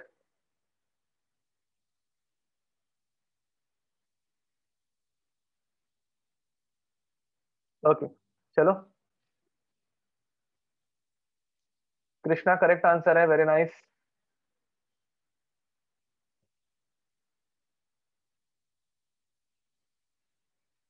Nil correct answer है। Yes Krishna, nice. Okay guys, तुम लोग सॉल्व करो। लैपटॉप की चार्जिंग थोड़ी कम हो गई है, just give me a minute. याद रखो, जब तुम लोगों को आर नॉट की वैल्यू दी नहीं रहेगी, कांस्टेंट तुम लोगों को बताया नहीं है, तो हम लोग उसको 4/3 इंटू 10⁻³ लेंगे। अभी मैंने तुम लोगों को वैल्यू दी नहीं है, तो 4/3 इंटू 10⁻³ देना।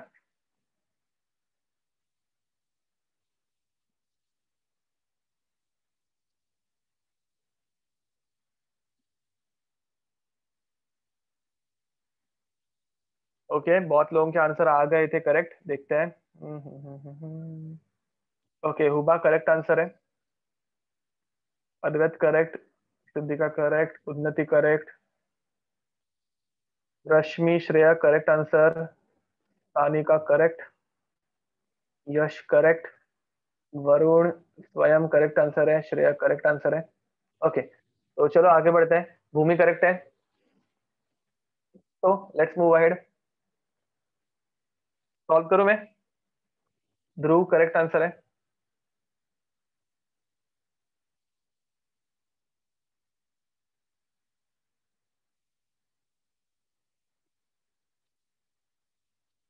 Yes, this is the equal to formula, this is the equal to sign, ये भी इक्वल टू ही है।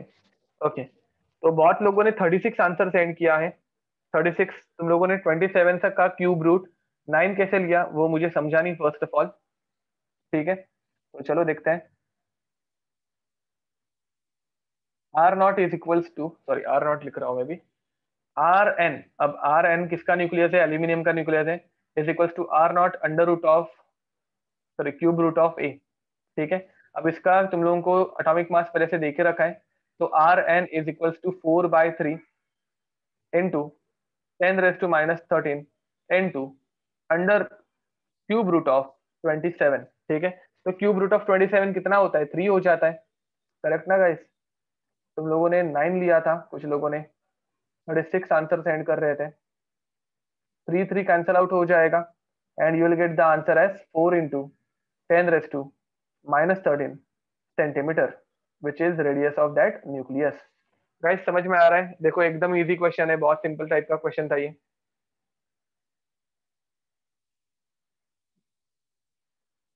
फेम्टोमीटर, FEMTO मीटर। ठीक है।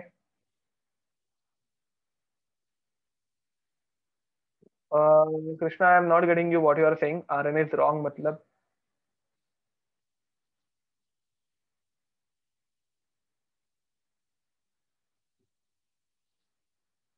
Where RN is written? Above page में कहाँ पे आप बोल रहे हो? क्या रॉन्ग लिखा है?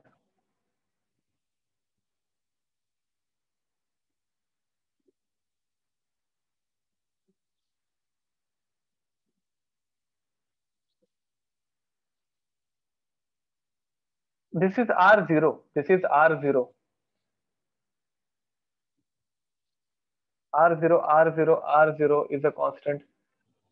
ए इज मिसिंग। ए कहाँ पे लिखना ही नहीं हम लोगों को कृष्णा, R0 ही है ये, this is R0, this is R0। ए लिखना ही नहीं हम लोगों को किधर भी, फॉर्मूला यही है, लिख दो।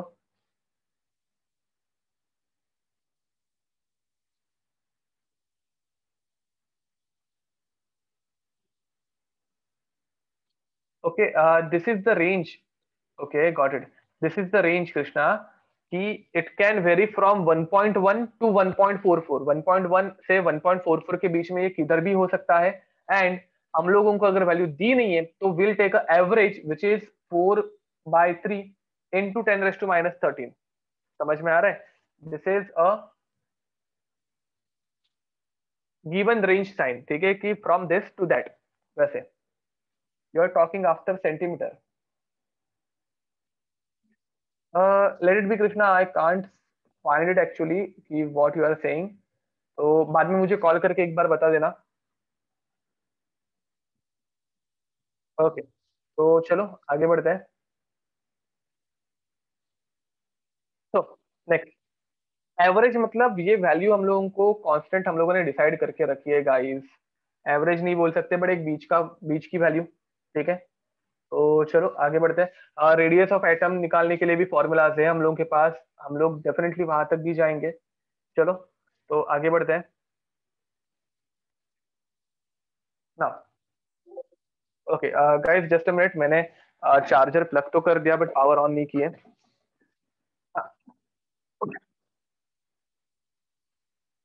फेम्टोमीटर के टर्म्स में अगर तुम लोगों को यहाँ पे आंसर लिखना होता तो तुम लोग क्या करते, देखो। फेम्टोमीटर के टर्म्स में अगर तुम लोगों को आंसर लिखना है तो इसको पहले मीटर में कन्वर्ट करो। मीटर में कन्वर्ट करते तो ये हो जाता 10⁻⁻15 metre, and 10⁻⁻15 metre is nothing but femtometre, तो दिस इज 4 फेम्टोमीटर। ठीक है, ये फेम्टोमीटर में आ जाता, करेक्ट बोल रहे हो। ठीक है, ओके, क्लास स्टिल 9 o'clock। चलो आगे बढ़ते हैं। अब लिमिटेशन ऑफ रदरफोर्ड थियरी, इसके लिमिटेशंस भी है। ठीक है, अब इसके लिमिटेशंस क्या थे? तो number one,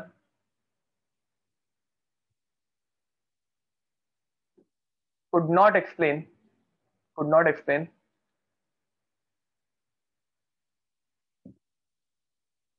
hydrogen atom spectrum, could not explain hydrogen atom spectrum. अब हाइड्रोजन एटम स्पेक्ट्रम ये क्या है, वो हम लोग इस चैप्टर में आगे पढ़ने वाले हैं, बट वो ये एक्सप्लेन नहीं कर पाता। ठीक है, अभी जैसे हम लोगों ने जे थॉमसन के टाइम पे लिखा था कि it could not explain Rutherford's mad model, तो वैसे ही ये हाइड्रोजन स्पेक्ट्रम को एक्सप्लेन नहीं कर सकता। ठीक है, अब नेक्स्ट, यस श्रेया करेक्ट बोल रहे हो, पॉजिटिव चार्ज आया तो साइज छोटी हो सकती है। Second point, according to according to Maxwell's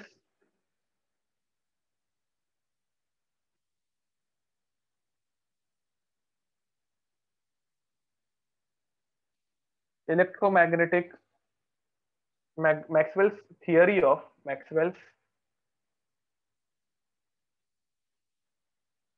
theory of electromagnetism, Maxwell theory of electromagnetism, वो हम लोग बाद में करेंगे Shreya. Maxwell theory of electromagnetism और revolving body, revolving body radiates energy and hence, correct बोल रहे हैं Vedant, and hence, and hence it should lose energy and follow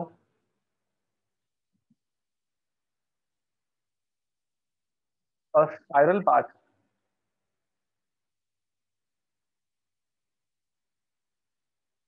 and collide into nucleus. ठीक है, तो देखो, फर्स्ट ये समझ लो, तुम लोगों ने कभी कोई टॉप घुमाया है? टॉप, भौरा, बेब्लेड्स घुमाए रहेंगे या फिर टॉप्स घुमाए रहेंगे, ठीक है। अब वहां पे, ओके, डेफिनेटली तुम लोगों ने किया है। अब मुझे बताओ, तुम लोगों ने एक बार टॉप अगर घुमाया तो वो कंटिन्यूअसली गोल गोल घूमते रहता है क्या? वो कंटिन्यूअसली विदाउट स्टॉपिंग वो कंटिन्यूअसली गोल घूमेगा क्या? नहीं, बराबर, it will stop at one time, definitely it will stop at one time. अब मुझे बताओ, ये क्यों हुआ? Because while rotating it is continuously emitting some of its energy because of friction, correct बोल रहे हो, बिकॉज ऑफ फ्रिक्शन वो कंटिन्यूअसली अपनी एनर्जी को लूज करते जा रहा है, लूज करते जा रहा है, लूज करते जा रहा है, एंड एक पॉइंट पे आके वो रुक जाएगा। सिमिलरली, सिमिलरली मैक्सवेल ने भी हम लोगों को यही बताया था कि कोई भी चार्ज जब रिवॉल्व करेगा, ये प्रोटॉन है, एंड प्रोटॉन के अराउंड जब कोई भी चार्ज रिवॉल्व करेगा, कोई भी नेगेटिव चार्ज अगर रिवॉल्व करेगा, तो धीरे धीरे प्रोटॉन इसको अपनी तरफ खींचते जाएगा, इलेक्ट्रॉन रोटेट करते करते अपनी एनर्जी लूज करते जाएगा, तो it will keep on losing its energy, and energy lose करेगा तो ये प्रोटॉन के अंदर जाने की कोशिश करेगा, मतलब अंदर की तरफ अट्रैक्ट होते जाएगा।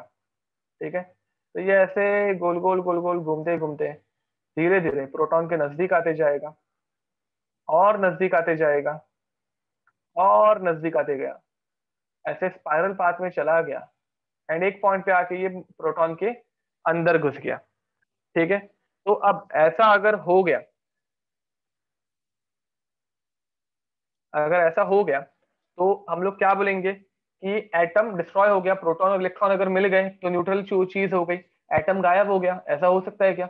ऐसा होता है क्या? तो ऐसा नहीं होता, बट हम लोगों को ऐसे रदरफोर्ड की थियरी से दिख रहा है कि ऐसा होना चाहिए कि भाई कंटिन्यूसली इलेक्ट्रॉन गोल गोल घूमते घूमते एनर्जी लूज करेगा, and after a point, after a while it will go into nucleus. ठीक है, बट ऐसा नहीं होता। तो these two were the limitations, these two were the limitations. चलो लिख दो।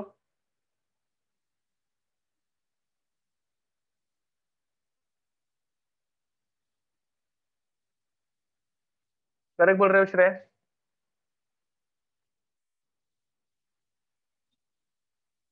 That was just unit conversion Krishna. हम लोगों ने सेंटीमीटर को पहले मीटर में कन्वर्ट किया, एंड 10⁻⁻15 मीटर इज फेम्टोमीटर, तो उसको फेम्टोमीटर में मैंने कन्वर्ट किया, nothing else. Yup, metre to femtometre. First point हम लोग इस चैप्टर में आगे पढ़ने वाले हैं, डोंट वरी गाइस, ये हम लोग वापस पढ़ेंगे। अभी कैसे तुम लोगों को रदरफोर्ड की थियरी पहले से पता थी, तो मैं बोर्स थियरी में तुम लोगों को पहले से लिख के दे सकता था कि limitation is that it could not explain Rutherford theory. क्यों लिख के दे पाया? क्योंकि तुम लोगों को ये पहले से पता है। अब इसका लिमिटेशन हाइड्रोजन स्पेक्ट्रम है, जो हम लोग आगे पढ़ने वाले हैं। अब रदरफोर्ड थ्योरी तुम लोगों ने पहले से पढ़ी थी, तो तुम लोगों को पहले से पता था, तो कुछ डाउट नहीं है। अब हाइड्रोजन स्पेक्ट्रम तुम लोगों ने पढ़ा नहीं है, जो हम लोग आगे पढ़ेंगे तो होगा, बट अभी के लिए सिर्फ लिख के रखो।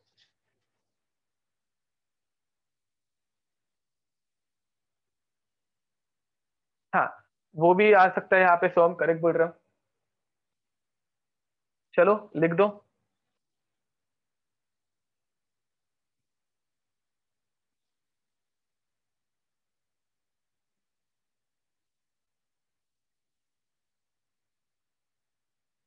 चलो, हो गया सबका लिख के? किसी का बाकी है क्या? किसी का लिखना बाकी है क्या?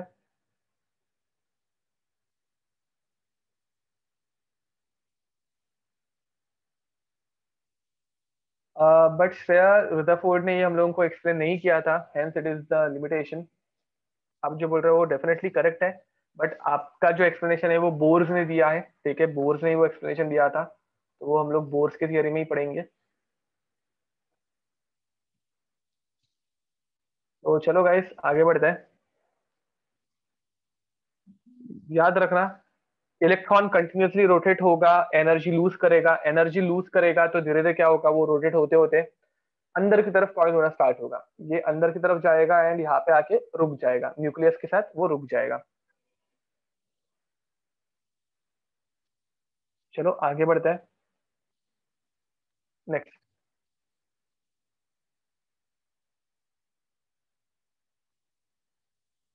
Next is atomic number and mass number. And mass number, ठीक है। तो atomic number and mass number जरा एक बार देख लेते हैं। अब what is an atomic number, मुझे बताओ what is atomic number.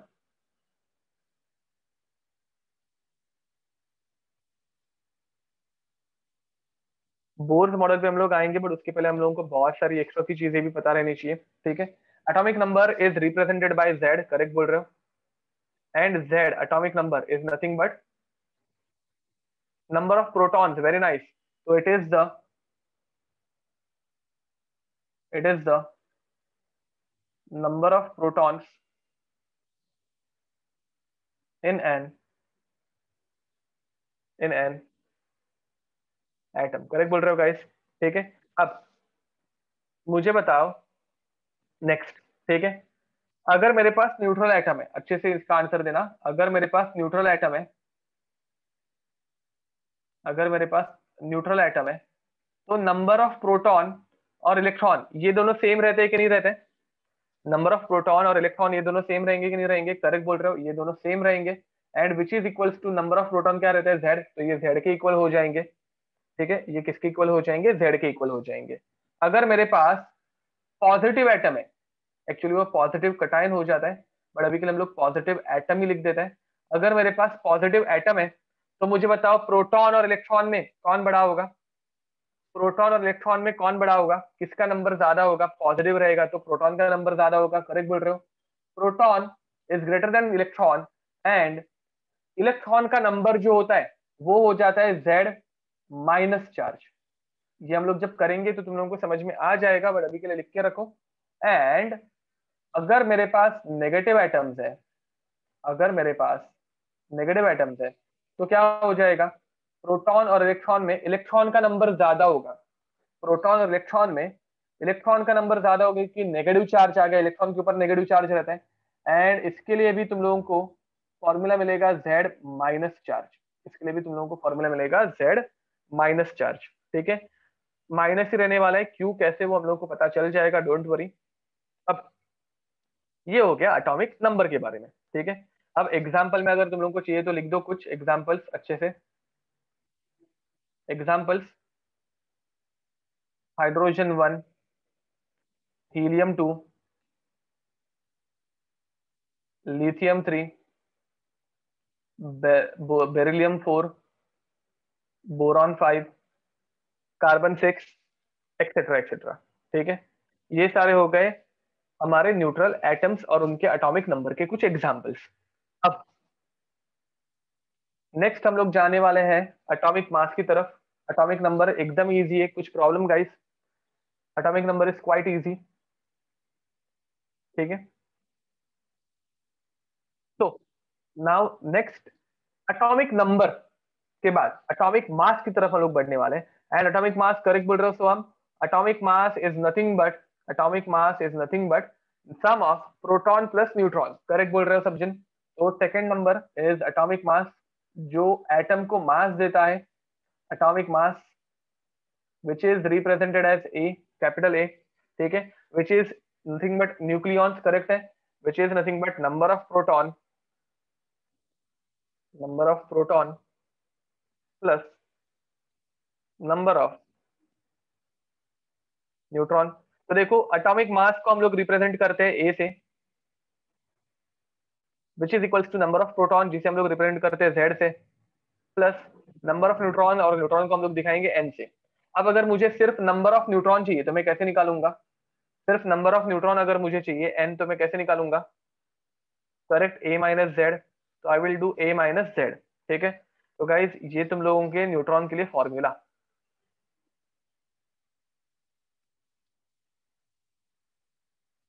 Okay, doubt? इसमें कुछ डाउट होना ही नहीं चाहिए, एकदम सिंपल है। चलो ये लिख दो, फिर हम लोग कुछ क्वेश्चंस करेंगे, प्रैक्टिस के लिए कुछ क्वेश्चंस हम लोग करेंगे इसके बाद। लिख दो इसे।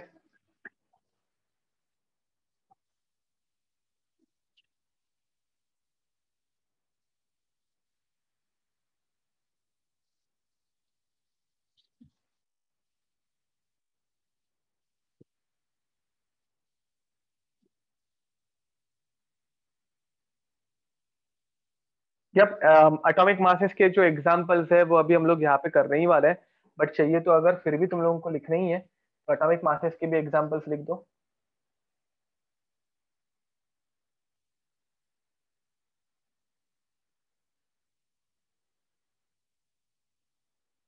हाइड्रोजन 1 एटॉमिक मास यूजुअली हम लोग ऊपर लिखते हैं।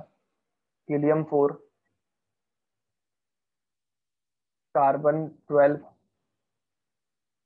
Beryllium 9, lithium 7, etcetera etcetera etcetera. Proton के नंबर को रिप्रेजेंट करने के लिए हम लोग जेड यूज करते हैं, याद रखना। प्रोटॉन के नंबर को रिप्रेजेंट करने के लिए हम लोग जेड यूज करते हैं।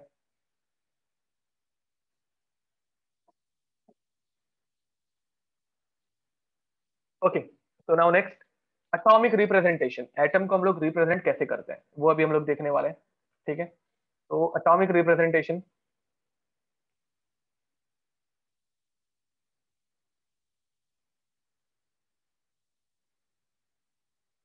एटॉमिक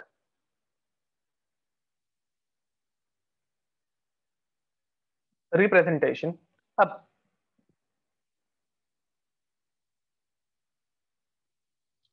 न्यू पीरियोडिक टेबल में हम लोग मास नंबर से क्यों नहीं नंबरिंग करते, वो हम लोग पीरियोडिक टेबल में ही पढ़ेंगे। चैप्टर का नाम ही है पीरियोडिक टेबल। अब एक्स जेड ए, या फिर जेड एक्स ए, ऐसे हम लोग इसको रिप्रेजेंट करते हैं, where Z is atomic number, X is symbol, and A is atomic mass. ठीक है, नथिंग एल्स। अब इसके रिप्रेजेंटेशन तुम लोगों को किसी बुक में ऐसा भी दिख सकता है, या फिर किसी बुक में तुम लोगों को ऐसे भी दिख सकता है। ठीक है, तो all representations are correct, there is no hardcore rule and in writing atomic symbol. ठीक है, तुम लोगों को इन जनरल कोई भी यूज करना है, मैं फर्स्ट वाला यूज करना ज्यादा प्रेफर करता हूँ, तुम लोगों ने देखा होगा मैं हमेशा फर्स्ट वाले से ही लिखता हूँ। ठीक है, तो चलो देखते हैं कुछ एग्जाम्पल्स या फिर कुछ क्वेश्चंस। मैं तुम लोगों को एक क्वेश्चन दे रहा हूँ, मैं तुम लोगों को यहाँ पे कुछ एलिमेंट्स दूंगा। एलिमेंट्स, तुम लोग उसके number of proton, electron, proton is nothing but Z, जो नीचे वाला नंबर रहता है। Electron which is nothing but Z minus charge, तुम लोगों को मैंने फॉर्मूला पहले से लिख के दे दिया है। And neutron is nothing but ऊपर वाला नंबर माइनस नीचे वाला नंबर, तो ए माइनस जेड। ठीक है, ऊपर वाला नंबर माइनस नीचे वाला number. It's fine, it's totally fine. तुम लोग सुपरस्क्रिप्ट अगर नहीं भी लिखोगे तो भी मुझे समझ में आ जाएगा, चैट में तुम लोग कैसे भी मैसेज भेजो, ऑलमोस्ट मैं अंडरस्टैंड कर ही लेता हूँ बहुत सी बार। ठीक है, ओके, तो चलो तुम लोगों को कुछ एग्जांपल दे रहा हूँ मैं अभी।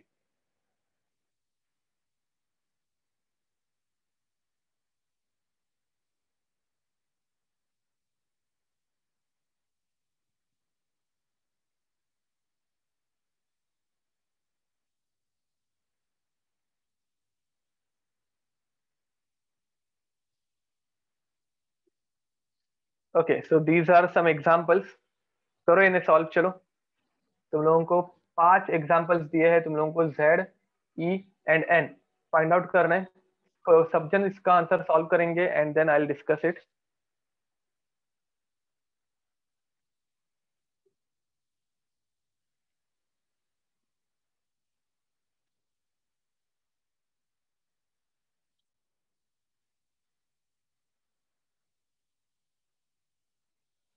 Vedant, first answer is correct, even second answer is correct. Dhruv first answer is correct, Parth first answer is correct.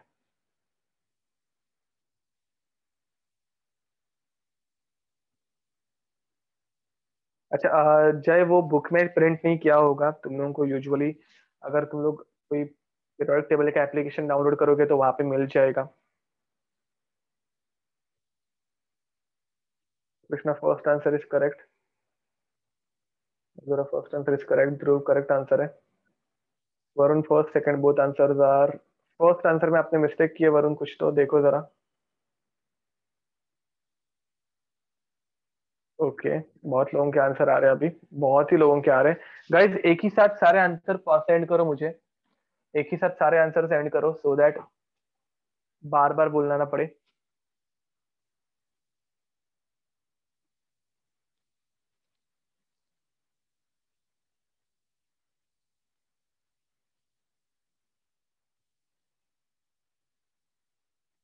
Arvind third element is correct, वो हाइड्रोजन का आइसोटोप है। 3H1, उसे हम लोग ट्रिटियम बोलते हैं। अच्छा ओके, 1H3 आना चाहिए था। मैंने एटॉमिक नंबर और मास नंबर को उल्टा लिख दिया है। 1H3 आना चाहिए। Yes,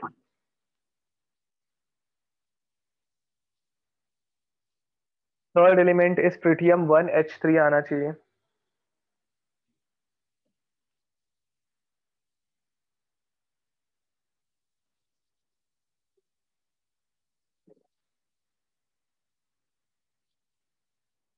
Dhruv fourth and fifth answer correct है।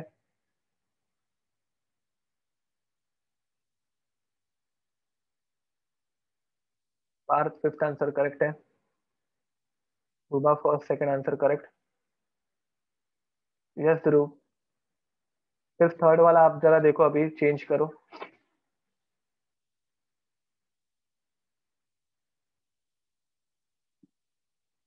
Krishna second third fourth answer, third वाले को अभी मैंने थोड़ा सा चेंज किया है तो उसे एक बार देख लेना, but second and fourth answer is correct.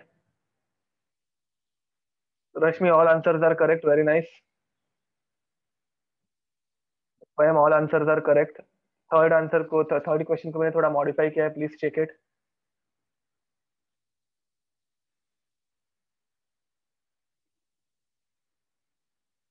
Nil all answers are correct. Parth all answers are correct. Okay, चलो गाइस बहुत लोगों के आंसर हो गए solve I guess. Soham Chindarkar all answers are correct. Carbon वाले में आपने कुछ मिस्टेक किया है, सोहम एक बार चेक कर लेना। एंड हीलियम वाले में नंबर ऑफ इलेक्ट्रॉन्स में मिस्टेक है। Shreya all answers are correct. Okay, चलो गाइस सॉल्व करते हैं, बहुत हो गया टाइम, इतना टाइम सफिशिएंट था, तो चलो।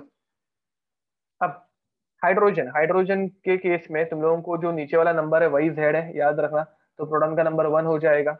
अब ये एक न्यूट्रल स्पीशीज है, ये कौन सी स्पीशीज है, ये एक न्यूट्रल स्पीशीज है। अगर न्यूट्रल स्पीशीज होगी तो तुम लोगों को चार्ज दिया ही नहीं है, तो प्रोटॉन और इलेक्ट्रॉन का चार्ज सेम आएगा, 1 1। एंड यहाँ पे 1 - 1 0 हो जाएगा। यहाँ पे देखो, नीचे का नंबर 2 जितना न्यूट्रल होगा तो दोनों सेम आएंगे। ऊपर का नंबर 4 - 2 2 बचेगा। नीचे 1 है तो 1 1। 3 - 1 कितना बचेगा, 2 बचेंगे। यहाँ पे 6 6। 13 - 6 7 बचेंगे। यहाँ पे 26 26 56 - 26 30 बचेगा। गाइस किसी को भी कुछ भी प्रॉब्लम या फिर कुछ दिक्कत तो बताओ। एकदम सिंपल था, नीचे वाले नंबर लिखो जेड जेड, क्योंकि चार्ज मैंने दिया ही नहीं था। अभी पिक्चर में ट्विस्ट आएगा जब मैं चार्ज ऐड करना स्टार्ट करूंगा। देखो, अब इनके आंसर दो।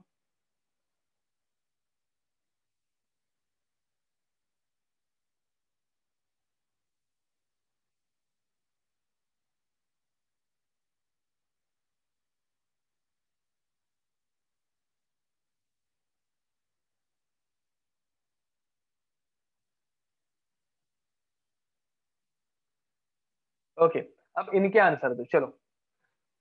अच्छे से फॉर्मूला तुम लोगों को मैंने लिख के दिया है, जेड माइनस चार्ज। फॉर्मूला क्या है, जेड माइनस चार्ज, भूलना मत। ठीक है। ओके, रुद्रा करेक्ट आंसर है फर्स्ट।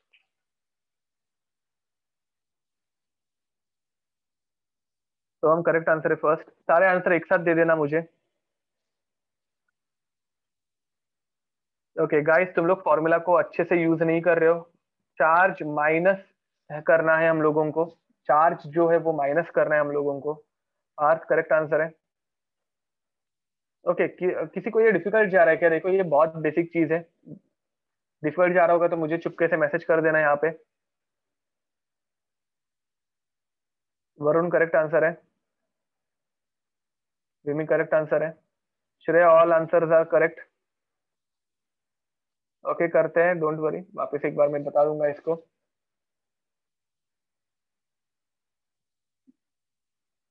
निहारिका करेक्ट आंसर है। Vayam all answers are correct, very nice.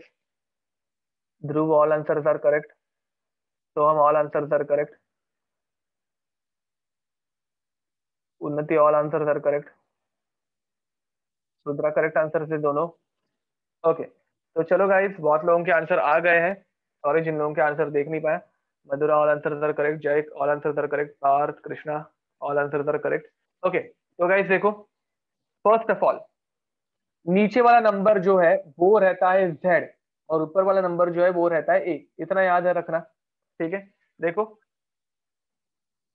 नीचे वाले नंबर को हम लोग z बोलते हैं, ऊपर वाले नंबर को हम लोग a बोलते हैं।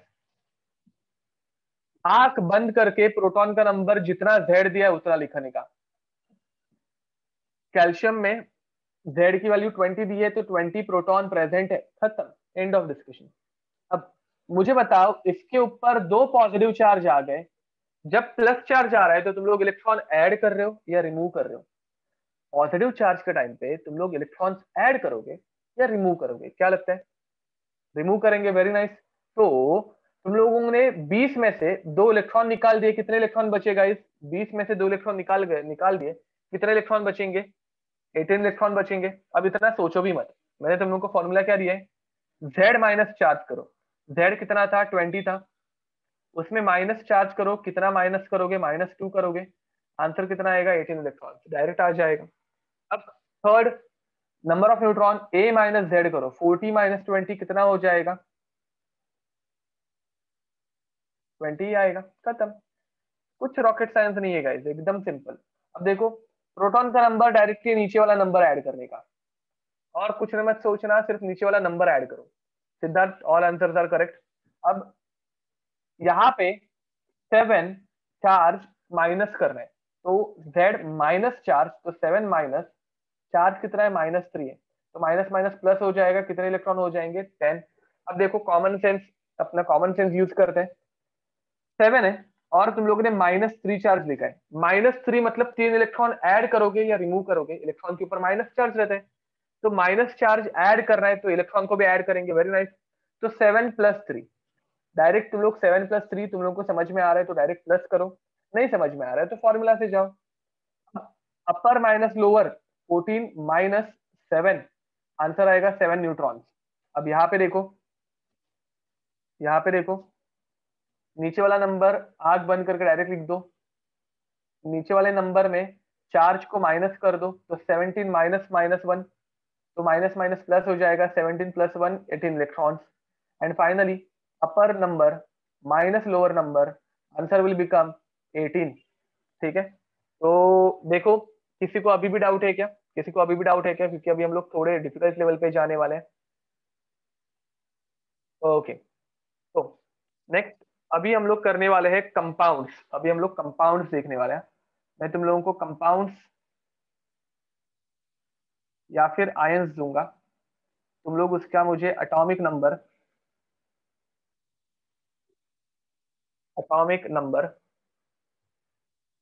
ये प्रैक्टिस के लिए है, ऐसे कोई क्वेश्चन नहीं पूछने वाला है।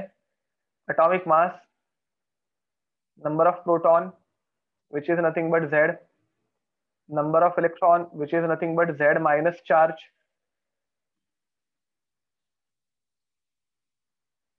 And number of neutron which is a minus z। ये सब निकालोगे तुम लोग, ठीक है? तो चलो गाइस, मैं वही बोल रहा हूँ, ऐसे क्वेश्चन नहीं आते, ये प्रैक्टिस के लिए हो रहा है। कंपाउंड्स का एटॉमिक नंबर देखो, मैं तुम लोगों को वही बोल रहा हूँ, कि ये हम लोग प्रैक्टिस कर रहे हैं, this is just for practice, हम लोगों को ये निकालने आना चाहिए, इसलिए मैंने बोला ना कि ऐसा कोई क्वेश्चन नहीं आता, ठीक है। तो डोंट वरी फॉर ऐसा गलत ही है, तुम लोग बोल सकते हो this is wrong, no doubt this is wrong, but अगर किसी चीज से तुम लोगों की प्रैक्टिस अच्छी हो रही है तो क्या फर्क पड़ रहा है, ठीक है। तो चलो देखते हैं।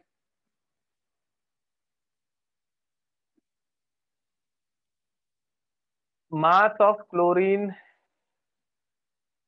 मास ऑफ क्लोरीन 35 होता है एंड मास ऑफ क्लोरीन 37 भी होता है। Mass of chlorine, atomic mass of chlorine 37 भी होता है, ठीक है। Omkar please don't say that I am wrong, let me explain first of all, ठीक है। Mass of chlorine, atomic mass of chlorine 35 भी होता है एंड 37 भी होता है। एंड ओमकार आप जिस चीज की बात कर रहे हो that is average atomic mass, ठीक है। एवरेज एटॉमिक मास जो है वो होता है 35.5, जिसे हम लोग ए से कभी नहीं दिखाते हैं, ठीक है।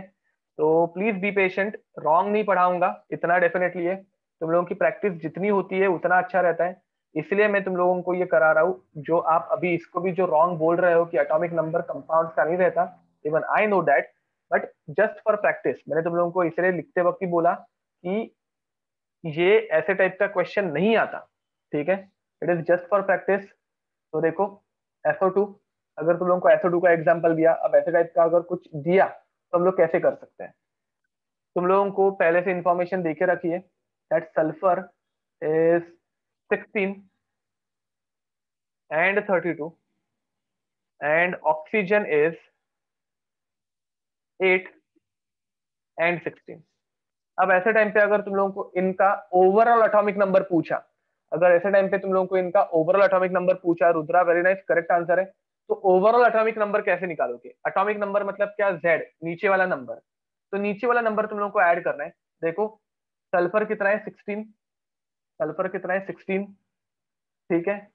इसमें तुम लोग ऐड करोगे 8, बट ऑक्सीजन कितने हैं, 2 है, तो ऑक्सीजन 2 बार ऐड करोगे, मतलब 8 × 2, ठीक है। तो 16 ऑक्सीजन, यहाँ पे देखो SO2 में 2 ऑक्सीजन है, तो तुम लोगों को ऑक्सीजन का एटॉमिक नंबर 2 बार ऐड करना पड़ेगा, तो 16 + 16 आंसर आएगा 32। वेरी नाइस, करेक्ट बोल रहे हो सब जन, ठीक है। अब एटॉमिक मास, एक्चुअली इसको एटॉमिक मास ना बोलते हुए तुम लोग मॉलिक्यूलर मास बोलो, कंपाउंड है ना, तो इसको हम लोग मॉलिक्यूलर मास बोल देते हैं। तुम लोगों को प्रॉपर टर्मिनोलॉजी चाहिए है तो इसको मॉलिक्यूलर मास बोल दो, डजंट मैटर। तो let's call it as molecular mass, ठीक है। अब मॉलिक्यूलर मास इसका कितना आएगा, उन्नति वेरी नाइस, करेक्ट बोल रहे हो। तो यहाँ पे 32, 32 प्लस 16 × 2, तो 32 + 32 64 बनेगा, परफेक्ट करेक्ट बोल रहे हो। अब नंबर ऑफ प्रोटॉन, मैंने क्या बोला था, आंखें बंद करके डायरेक्ट जेड लिख देना, तो नंबर ऑफ प्रोटॉन कितना आएगा, तो नंबर ऑफ प्रोटॉन आएगा 32। अब इसके ऊपर चार्ज है क्या, चार्ज है ही नहीं, तो इलेक्ट्रॉन भी कितने आएंगे 32, वेरी नाइस। अब एटॉमिक नंबर माइनस जेड करो, atomic number sorry molecular mass minus Z करो, 64 - 32 आंसर आएगा 32, ठीक है। अब जो मैंने तुम लोगों को ये एटॉमिक मास और मॉलिक्यूलर मास निकालने की प्रैक्टिस कराई है, इसका यूज तुम लोगों को अभी यहाँ पे होगा, ठीक है। तो इसका यूज देखो क्या होता है, SO4 - 2 सल्फेट आयन अगर दिया, सल्फेट आयन, अब इसमें तुम लोगों को एग्जाम में वो प्रोटॉन इलेक्ट्रॉन और न्यूट्रॉन ही पूछेंगे, how many protons are there, how many electrons are there and how many neutrons are there. तो ये जो एटॉमिक नंबर और मोलार मॉलिक्यूलर मास निकालने की हैबिट है वो बनाने की जरूरत क्या है, सो दैट हम लोग ऐसे वाले कंपाउंड्स के भी प्रोटॉन न्यूट्रॉन इलेक्ट्रॉन इजीली निकाल पाए। अब मुझे बताओ, यहाँ पे सल्फर का atomic number 16, atomic mass 32, oxygen 8 and 16, ये तुम लोगों को देके रखा है, ठीक है। Very nice Rudra. अब देखो सल्फर का एटॉमिक मास कितना है 16, सल्फर का एटॉमिक मास कितना है 16, इसमें हम लोग ऐड करेंगे ऑक्सीजन के एटॉमिक नंबर्स को, तो 4 × 8, 4 × 8 which will become how much, which will become how much, कितना हो गया ये 48 हो गया, वेरी नाइस करेक्ट बोल रहे हो। अब एटॉमिक मास अगर निकालने गए हम लोग, एक ही वैल्यू अगर हम लोग निकालने गए तो कैसे निकालेंगे, ए की वैल्यू हम लोग कैसे निकालेंगे बताओ जरा। 32 + 4 × 16, तो ये कितना बन जाएगा, इट विल बिकम 96। अब एक बार तुम लोगों ने 96 निकाल दिया तो इधर प्रोटॉन का नंबर तुम लोगों को डायरेक्ट पता चल जाएगा, कितना है, 48 है। अब इलेक्ट्रॉन का नंबर क्या करोगे तुम लोग, सिद्धार्थ करेक्ट आंसर है, तो तुम लोग Z माइनस चार्ज करोगे, तो Z कितना आया था, 48। 48 माइनस -2, आंसर कितना आएगा, 50। गाइस समझ में आ रहा है। एंड 96 -48 अगर करोगे तो तुम लोगों को आंसर कितना मिलेगा, वापस 48। समझ में आ रहा है क्या? ठीक है गाइस। ओके। अब अगर समझो तुम लोगों को NH4+ दिया, अगर तुम लोगों को ऐसा कोई आयन दिया NH4+, ये तुम लोग खुद कर लोगे अभी। इसे हम लोग बोलते हैं अमोनियम आयन। ठीक है, इसे हम लोग बोलते हैं अमोनियम आयन। नाइट्रोजन का एटॉमिक नंबर रहता है 7 और मास नंबर रहता है 14। हाइड्रोजन का रहता है 1 और 1। ठीक है, इसके लिए खुद से निकालो तुम लोग जरा, जल्दी जल्दी। ओके, रुद्रा करेक्ट आंसर है, वेरी नाइस।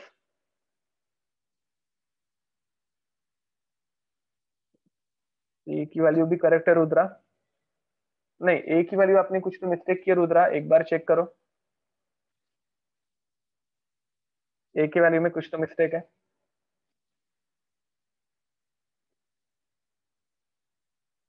जेड करेक्ट है मनाली, आपका विधि करेक्ट आंसर है। चलो गाइस निकालो।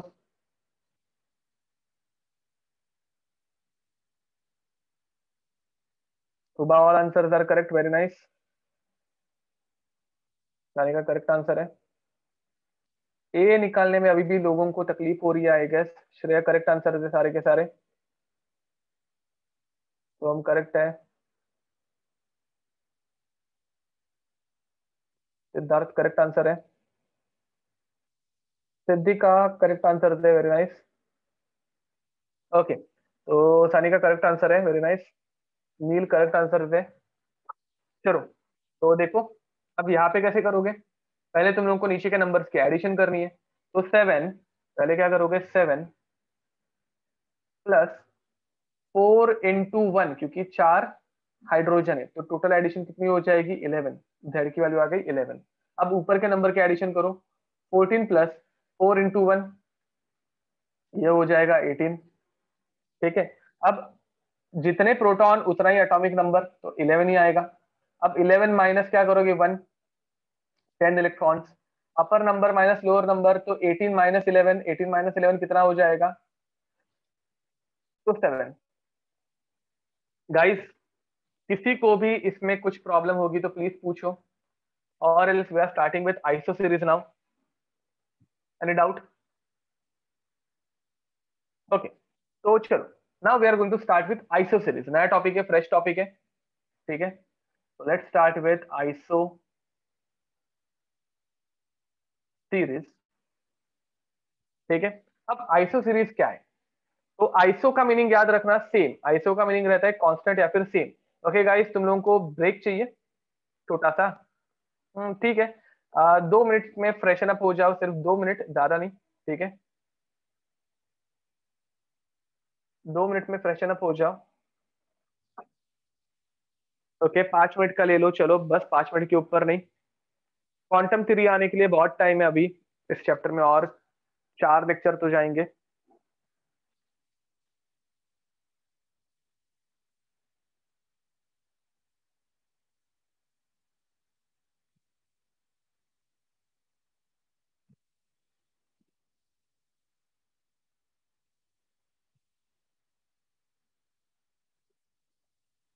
यस सनी का, आइसो सीरीज में आइसोटोप, आइसोबार, आइसोटोन्स वही हम लोग देखने वाले हैं।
ओके गाइस, सो चलो 5 मिनट इज ओवर। तो uh, आज की स्पीड फास्ट लगी है गाइस? फास्ट लग रहा था क्या आज? वैसे देखा जाए तो हम लोग सिलेबस ज्यादा तो नहीं कवर कर रहे हैं, बट ओके, नहीं ना, ठीक है। फिर भी लगा होगा तो थोड़ा पेस बढ़ाओ, ठीक है। लिखने की स्पीड की बात नहीं है, बट स्टिल ठीक है। ना, ठीक है। आइसो सीरीज मतलब क्या? तो आइसो, आइसो मीन्स कांस्टेंट या फिर सेम, ठीक है। एंड सीरीज मतलब कांस्टेंट सीरीज, ठीक है, या फिर सेम सीरीज जहाँ पे कुछ चीज सेम रहेगी, कॉमन रहेगी, ठीक है। तो अब यहाँ पे देखो, आइसो सीरीज में नंबर वन हम लोग हम लोग यहाँ पे क्या क्या पढ़ने वाले वो पहले लिख देते हैं। We are going to learn about isotope. Number two हम लोग पढ़ने वाले हैं आइसोटोन। नंबर थ्री हम लोग पढ़ने वाले हैं आइसोबार्स।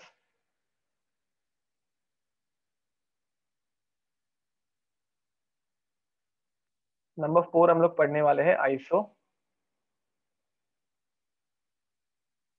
इलेक्ट्रॉनिक, ठीक है। तो ये इतनी चीजें हम लोग पढ़ने वाले हैं। अब देखो, मैंने तुम लोगों को आइसो का क्या बताया, कांस्टेंट, उसका मीनिंग क्या रहता है? कांस्टेंट, कांस्टेंट मतलब टू रिमेन सेम, ठीक है। तो हम लोग इसे सेम वर्ड से रिप्लेस कर देंगे। कांस्टेंट, कांस्टेंट इतने बड़े वर्ड्स हम लोग अभी नहीं यूज करेंगे, बाद में यूज करेंगे। तो आइसोटोप में क्या सेम रहेगा? Same proton. क्या सेम रहेंगे? Same proton. क्यों? कैसे याद रखोगे? यहाँ पे पी आता है, पी फॉर प्रोटॉन, खत्म। तो आइसोटोन में क्या सेम रहना चाहिए? मुझे बताओ, आइसोटोन में क्या सेम रहना चाहिए? अगर आइसोटोप में सेम प्रोटॉन है तो आइसोटोन में क्या सेम रहना चाहिए? न्यूट्रॉन सेम रहने चाहिए। Very nice. तो over here same neutrons are there, same neutrons. अब आइसो इलेक्ट्रॉनिक में क्या सेम रहना चाहिए? आइसो इलेक्ट्रॉनिक में क्या सेम रहना चाहिए? आइसो इलेक्ट्रॉनिक में क्या सेम रहना चाहिए? Same electrons, correct. Same electrons. And isobar, तुम लोगों को बार तो पता ही है, बार जहाँ पे सब जन एक साथ आते हैं, ठीक है, घुल मिल के बैठते हैं, हंसी मजाक होता है, ठीक है। सुना होगा तुम लोगों ने उस चीज के बारे में। तो वहां पे सब आ जाते हैं। सेम प्रोटॉन एंड न्यूट्रॉन दोनों सेम, ठीक है। मतलब क्या? तो सेम एटॉमिक मास। तो या फिर तुम लोग इसको सेम प्रोटॉन प्लस न्यूट्रॉन ऐसे लिखो, या फिर सेम एटॉमिक मास, ठीक है, सेम ए, ठीक है गाइस। तो चलो इनको जरा स्टार्ट करते हैं, इनके बारे में पढ़ना है नो। मैं बहुत अच्छे एग्जाम्पल बना सकता हूँ। तो आइसोटोप्स, आइसोटोप्स, इसके डेफिनेशन में फर्स्ट टाइम तुम लोगों को प्रॉपरली लिख के दे रहा हूँ, उसके बाद हम लोग बाकी उनके डेफिनेशन लिखते नहीं बैठेंगे। तो atoms having, atoms having same number of protons but different number of neutrons, ठीक है। इससे डेफिनेशन तुम लोग ऐसे भी रीड कर सकते हैं, या फिर ऐसे भी तुम लोगों को बुक्स में मिलेंगी। Elements having same mass number, sorry, elements having same atomic number but different mass number is called as isotopes, ठीक है। तो चलो, अब डेफिनेशन एक से ज्यादा रहती है, ऐसे कुछ नहीं कि तुम लोगों को हमेशा टेक्सचुअल डेफिनेशन को ही फॉलो करना है, या फिर हम लोग हमेशा टेक्सचुअल डेफिनेशन को ही फॉलो करेंगे। टेक्स्ट बुक में तुम लोगों को इस डेफिनेशन मिलेगी, elements having same atomic number but different mass number is called as isotope, ठीक है। बट यहाँ पे हम लोगों को ये मेजर पॉइंट यही है जो हम लोग को याद रखना है, कि यहाँ पे क्या सेम रहता है? यहाँ पे क्या सेम रहता है? Atomic number Z. एंड क्या डिफरेंट रहता है? क्या डिफरेंट रहता है? एटॉमिक मास, ठीक है, नंबर ऑफ न्यूट्रॉन, ये डिफरेंट रहते हैं, ठीक है। तो गाइस, इसके अगर मैं एग्जाम्पल लिखने जाऊँ, इसके अगर मैं एग्जाम्पल लिखने जाऊँ तो एग्जाम्पल बहुत सारे आ सकते हैं। Hydrogen 1 1, hydrogen 1 2, hydrogen 1 3, carbon 6 12, carbon 6 13, and carbon 6 14, correct ना गाइस? क्लोरीन का भी एग्जाम्पल आ सकता है। क्लोरीन क्या रहता है?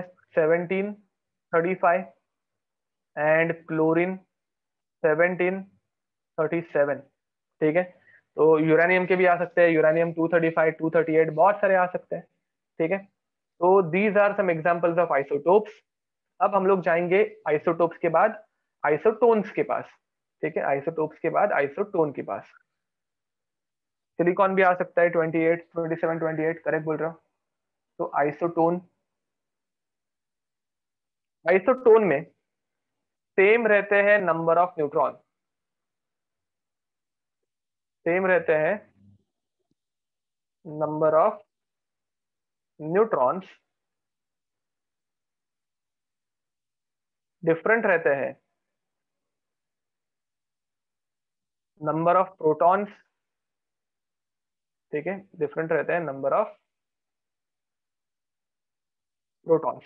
ठीक है, मतलब तुम लोग यहाँ पे बोल सकते हो कि ए माइनस जेड जो है इधर, तुम लोग ऐसे बोल सकते हो कि ए माइनस जेड जो है वो सेम है, बट ए एंड जेड जो है वो डिफरेंट है। ठीक है, ए माइनस जेड जो है वो सेम है, बट ए और जेड दोनों के दोनों डिफरेंट है। तो यहाँ पे सानिका ने पहले से एक एग्जांपल देके रखा है, तो उसी एग्जांपल को फॉलो करते चलो। Sodium 11, 23 and magnesium 12, 24। अब मुझे बताओ यहाँ पे ए और जेड दोनों का सेम या डिफरेंट है? ए भी डिफरेंट है और जेड भी डिफरेंट है, दोनों के दोनों डिफरेंट है। बट अगर तुम लोग ए माइनस जेड करोगे तो देखो 23 माइनस 11, 12 न्यूट्रॉन्स, 24 माइनस 12, 12 न्यूट्रॉन्स। दोनों जगह पे तुम लोगों को 12-12 न्यूट्रॉन्स ही मिलेंगे। तो these are some of the examples of isotones. और एक अगर एग्जांपल लिखना है तो और एक एग्जांपल लिख देते हैं। Another example which we can write is potassium and calcium। ठीक है, पोटेशियम एंड कैल्शियम आएंगे हम लोग, नमन उस पॉइंट पे भी आएंगे। Potassium is 19, 39 and calcium is 20, 40। आप तुम लोग जो भी क्वेश्चंस मुझे पूछ रहे हो ना, वो मोस्ट ऑफ दिस सारे के सारे पीरियोडिक टेबल के हैं। वैसे जान सकता हूँ तुम लोग ये पीरियोडिक टेबल से इतना ऑप्टेशन कैसे आ गया तुम लोगों को। तो यहाँ पे भी देखो नीचे के नंबर और ऊपर के नंबर दोनों के दोनों डिफरेंट है, बट यहाँ पे क्या होने वाला है, तो ओवर हियर इन दोनों का डिफरेंस जो है, मतलब नंबर ऑफ न्यूट्रॉन वो सेम है। ठीक है, तो इन दोनों का डिफरेंस जो है नंबर ऑफ न्यूट्रॉन वो सेम है। ठीक है गाइस। अब third, iso electronic, iso electronic. अब यहाँ पे हर एक चीज डिफरेंट रहती है। सेम क्या है? सेम है नंबर ऑफ इलेक्ट्रॉन। सेम क्या है? Number of electron. Number of electrons के लिए हम लोगों का फॉर्मूला क्या है? Z minus charge. तो लोग अगर जेड माइनस चार्ज करोगे हर एक का, तो हर एक का सेम आएगा। एंड डिफरेंट क्या रहने वाला है? बाकी हर एक चीज डिफरेंट रहने वाली है। ठीक है, मतलब प्रोटॉन बोलो, न्यूट्रॉन बोलो, हर एक चीज डिफरेंट। एटॉमिक नंबर बोलो या एटॉमिक मास बोलो, हर एक चीज डिफरेंट रहने वाली है। सिर्फ जेड माइनस ई, जेड माइनस चार्ज यही सेम रहने वाला है। ठीक है। ओके, तो चलो देखते हैं। अब इसके एग्जाम्पल देखो। नाइट्रोजन 7, 14, -3। ऑक्सीजन 8, 16, -2। क्लोरीन 9, 19, -1। नियॉन 10, 20। ये पूरी एक आइसो इलेक्ट्रॉनिक सीरीज है जो बहुत इंपॉर्टेंट भी है। ठीक है, तो यस या ऐसे टाइप के क्वेश्चन आ सकते हैं तुम लोगों को। Second, sodium 11, 23 +1। Magnesium 12, 24 +2 and aluminium 13, 27 +3। ठीक है, तो करेक्ट बोल रहे हो श्रेय। अब यहाँ पे अगर तुम लोग नोटिस करोगे तो ये सारे के सारे नंबर्स डिफरेंट है, इसमें कोई भी नंबर सेम है क्या? None of this numbers are same. तो सेम क्या है? मुझे बताओ सेम क्या है? इनका डिफरेंस सेम है, देखो। 7 माइनस -3 आंसर आएगा 10। 8 माइनस -2 आंसर आएगा 10। 9 माइनस -1 आंसर वापिस आएगा 10। यहाँ पे 10 माइनस कुछ चार्ज नहीं है तो 0, तो आंसर बचा 10। 11 minus 1 10, 12 minus 2 10, 13 minus 3 10. So all the number of electrons are same, hence this is called as isoelectronic. Guys, any doubt? Any doubt?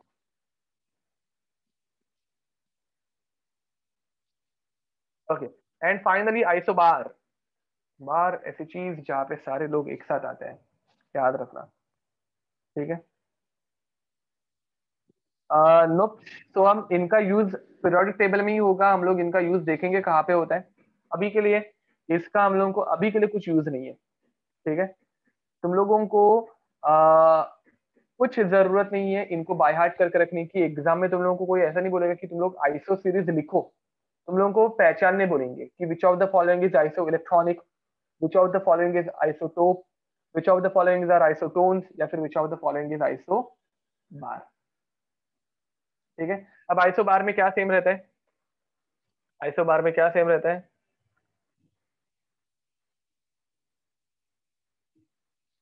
Yup, वो तुम लोग डायरेक्ट इजीली फाइंड आउट कर सकते हो। तो ए सेम रहता है, वेरी नाइस। सेम रहता है atomic number A, which is nothing but number of neutrons plus number of proton. ठीक है। डिफरेंट क्या रहता है? डिफरेंट क्या रहता है? जेड, मतलब नीचे वाला नंबर डिफरेंट, ऊपर वाला number same, that's it, nothing else. तो यहाँ पे तुम लोग एग्जाम्पल में क्या लिख सकते हो? बहुत सारे इसके भी एग्जाम्पल आ सकते हैं। एग्जाम्पल में तुम लोग लिख सकते हो नाइट्रोजन 7 14, कार्बन 6 14, नीचे वाले नंबर डिफरेंट, ऊपर वाले नंबर सेम। ठीक है। सोडियम का भी एग्जाम्पल लिख सकते हो, सोडियम सोडियम का नहीं एग्जाम्पल लिख सकते हैं यहाँ पे हम लोग, बट आर्गन का लिख सकते हैं। Argon 18 40, and calcium 20 40। ठीक है। ऐसे और बहुत सारे एग्जाम्पल्स एग्जिस्ट कर सकते हैं। ठीक है। तो जब कल अगर मैंने टेस्ट रखी तो तुम लोगों को इनमें से भी क्वेश्चंस आ सकते हैं। मिरर ऑफ आइसोबार्स करेक्ट बोल रहे हो, these are mirror of isobars, ऐसे भी बोल सकते हो। ठीक है। तो guys, with this we can conclude our today's lecture. ठीक है। तो कल के टेस्ट के बारे में मैं तुम लोगों को ग्रुप पे नोटिफाई कर दूंगा। अगर तुम लोगों के व्हाट्सएप का ग्रुप बना तो हम लोग कल रात को 9 o'clock के बाद टेस्ट रखेंगे। ठीक है। टेस्ट 10 से 15 मिनट की मैक्सिमम रहेगी, बाकी कुछ नहीं, एमसीक्यूज ही रहेंगे। हाँ, अभी तक ग्रुप बना नहीं है। ठीक है। अभी तक ग्रुप बना नहीं है, बट तुम लोगों का कल तक ग्रुप बने ऐसे मैं पूरी कोशिश करूंगा। ठीक है। एंड अगर बन गया तो डेफिनेटली तुम लोगों को एक टेस्ट दूंगा मैं। क्वेश्चंस अभी तक जितना हम लोगों ने सिलेबस कवर किया उसके ऊपर ही रहेंगे। मैक्सिमम 5 से 10 क्वेश्चन रहेंगे, ज्यादा नहीं, मैक्स टू मैक्स 10 क्वेश्चन पकड़ के चलो। ठीक है। एटॉमिक स्ट्रक्चर की टेस्ट होगी और कुछ नहीं होगा उसमें, don't worry. 15 minute maximum test का टाइम होगा। 15 मिनट तुम लोगों को आना है, ऑनलाइन आना है, एक लिंक मिलेगी, लिंक के ऊपर क्लिक करोगे तुम लोगों को एमसीक्यूज दिखेंगे, और एमसीक्यूज तुम लोगों को सिर्फ सॉल्व करने हैं। ठीक है। टिक करते मतलब टच करते करते जा रहे हैं, नथिंग एल्स।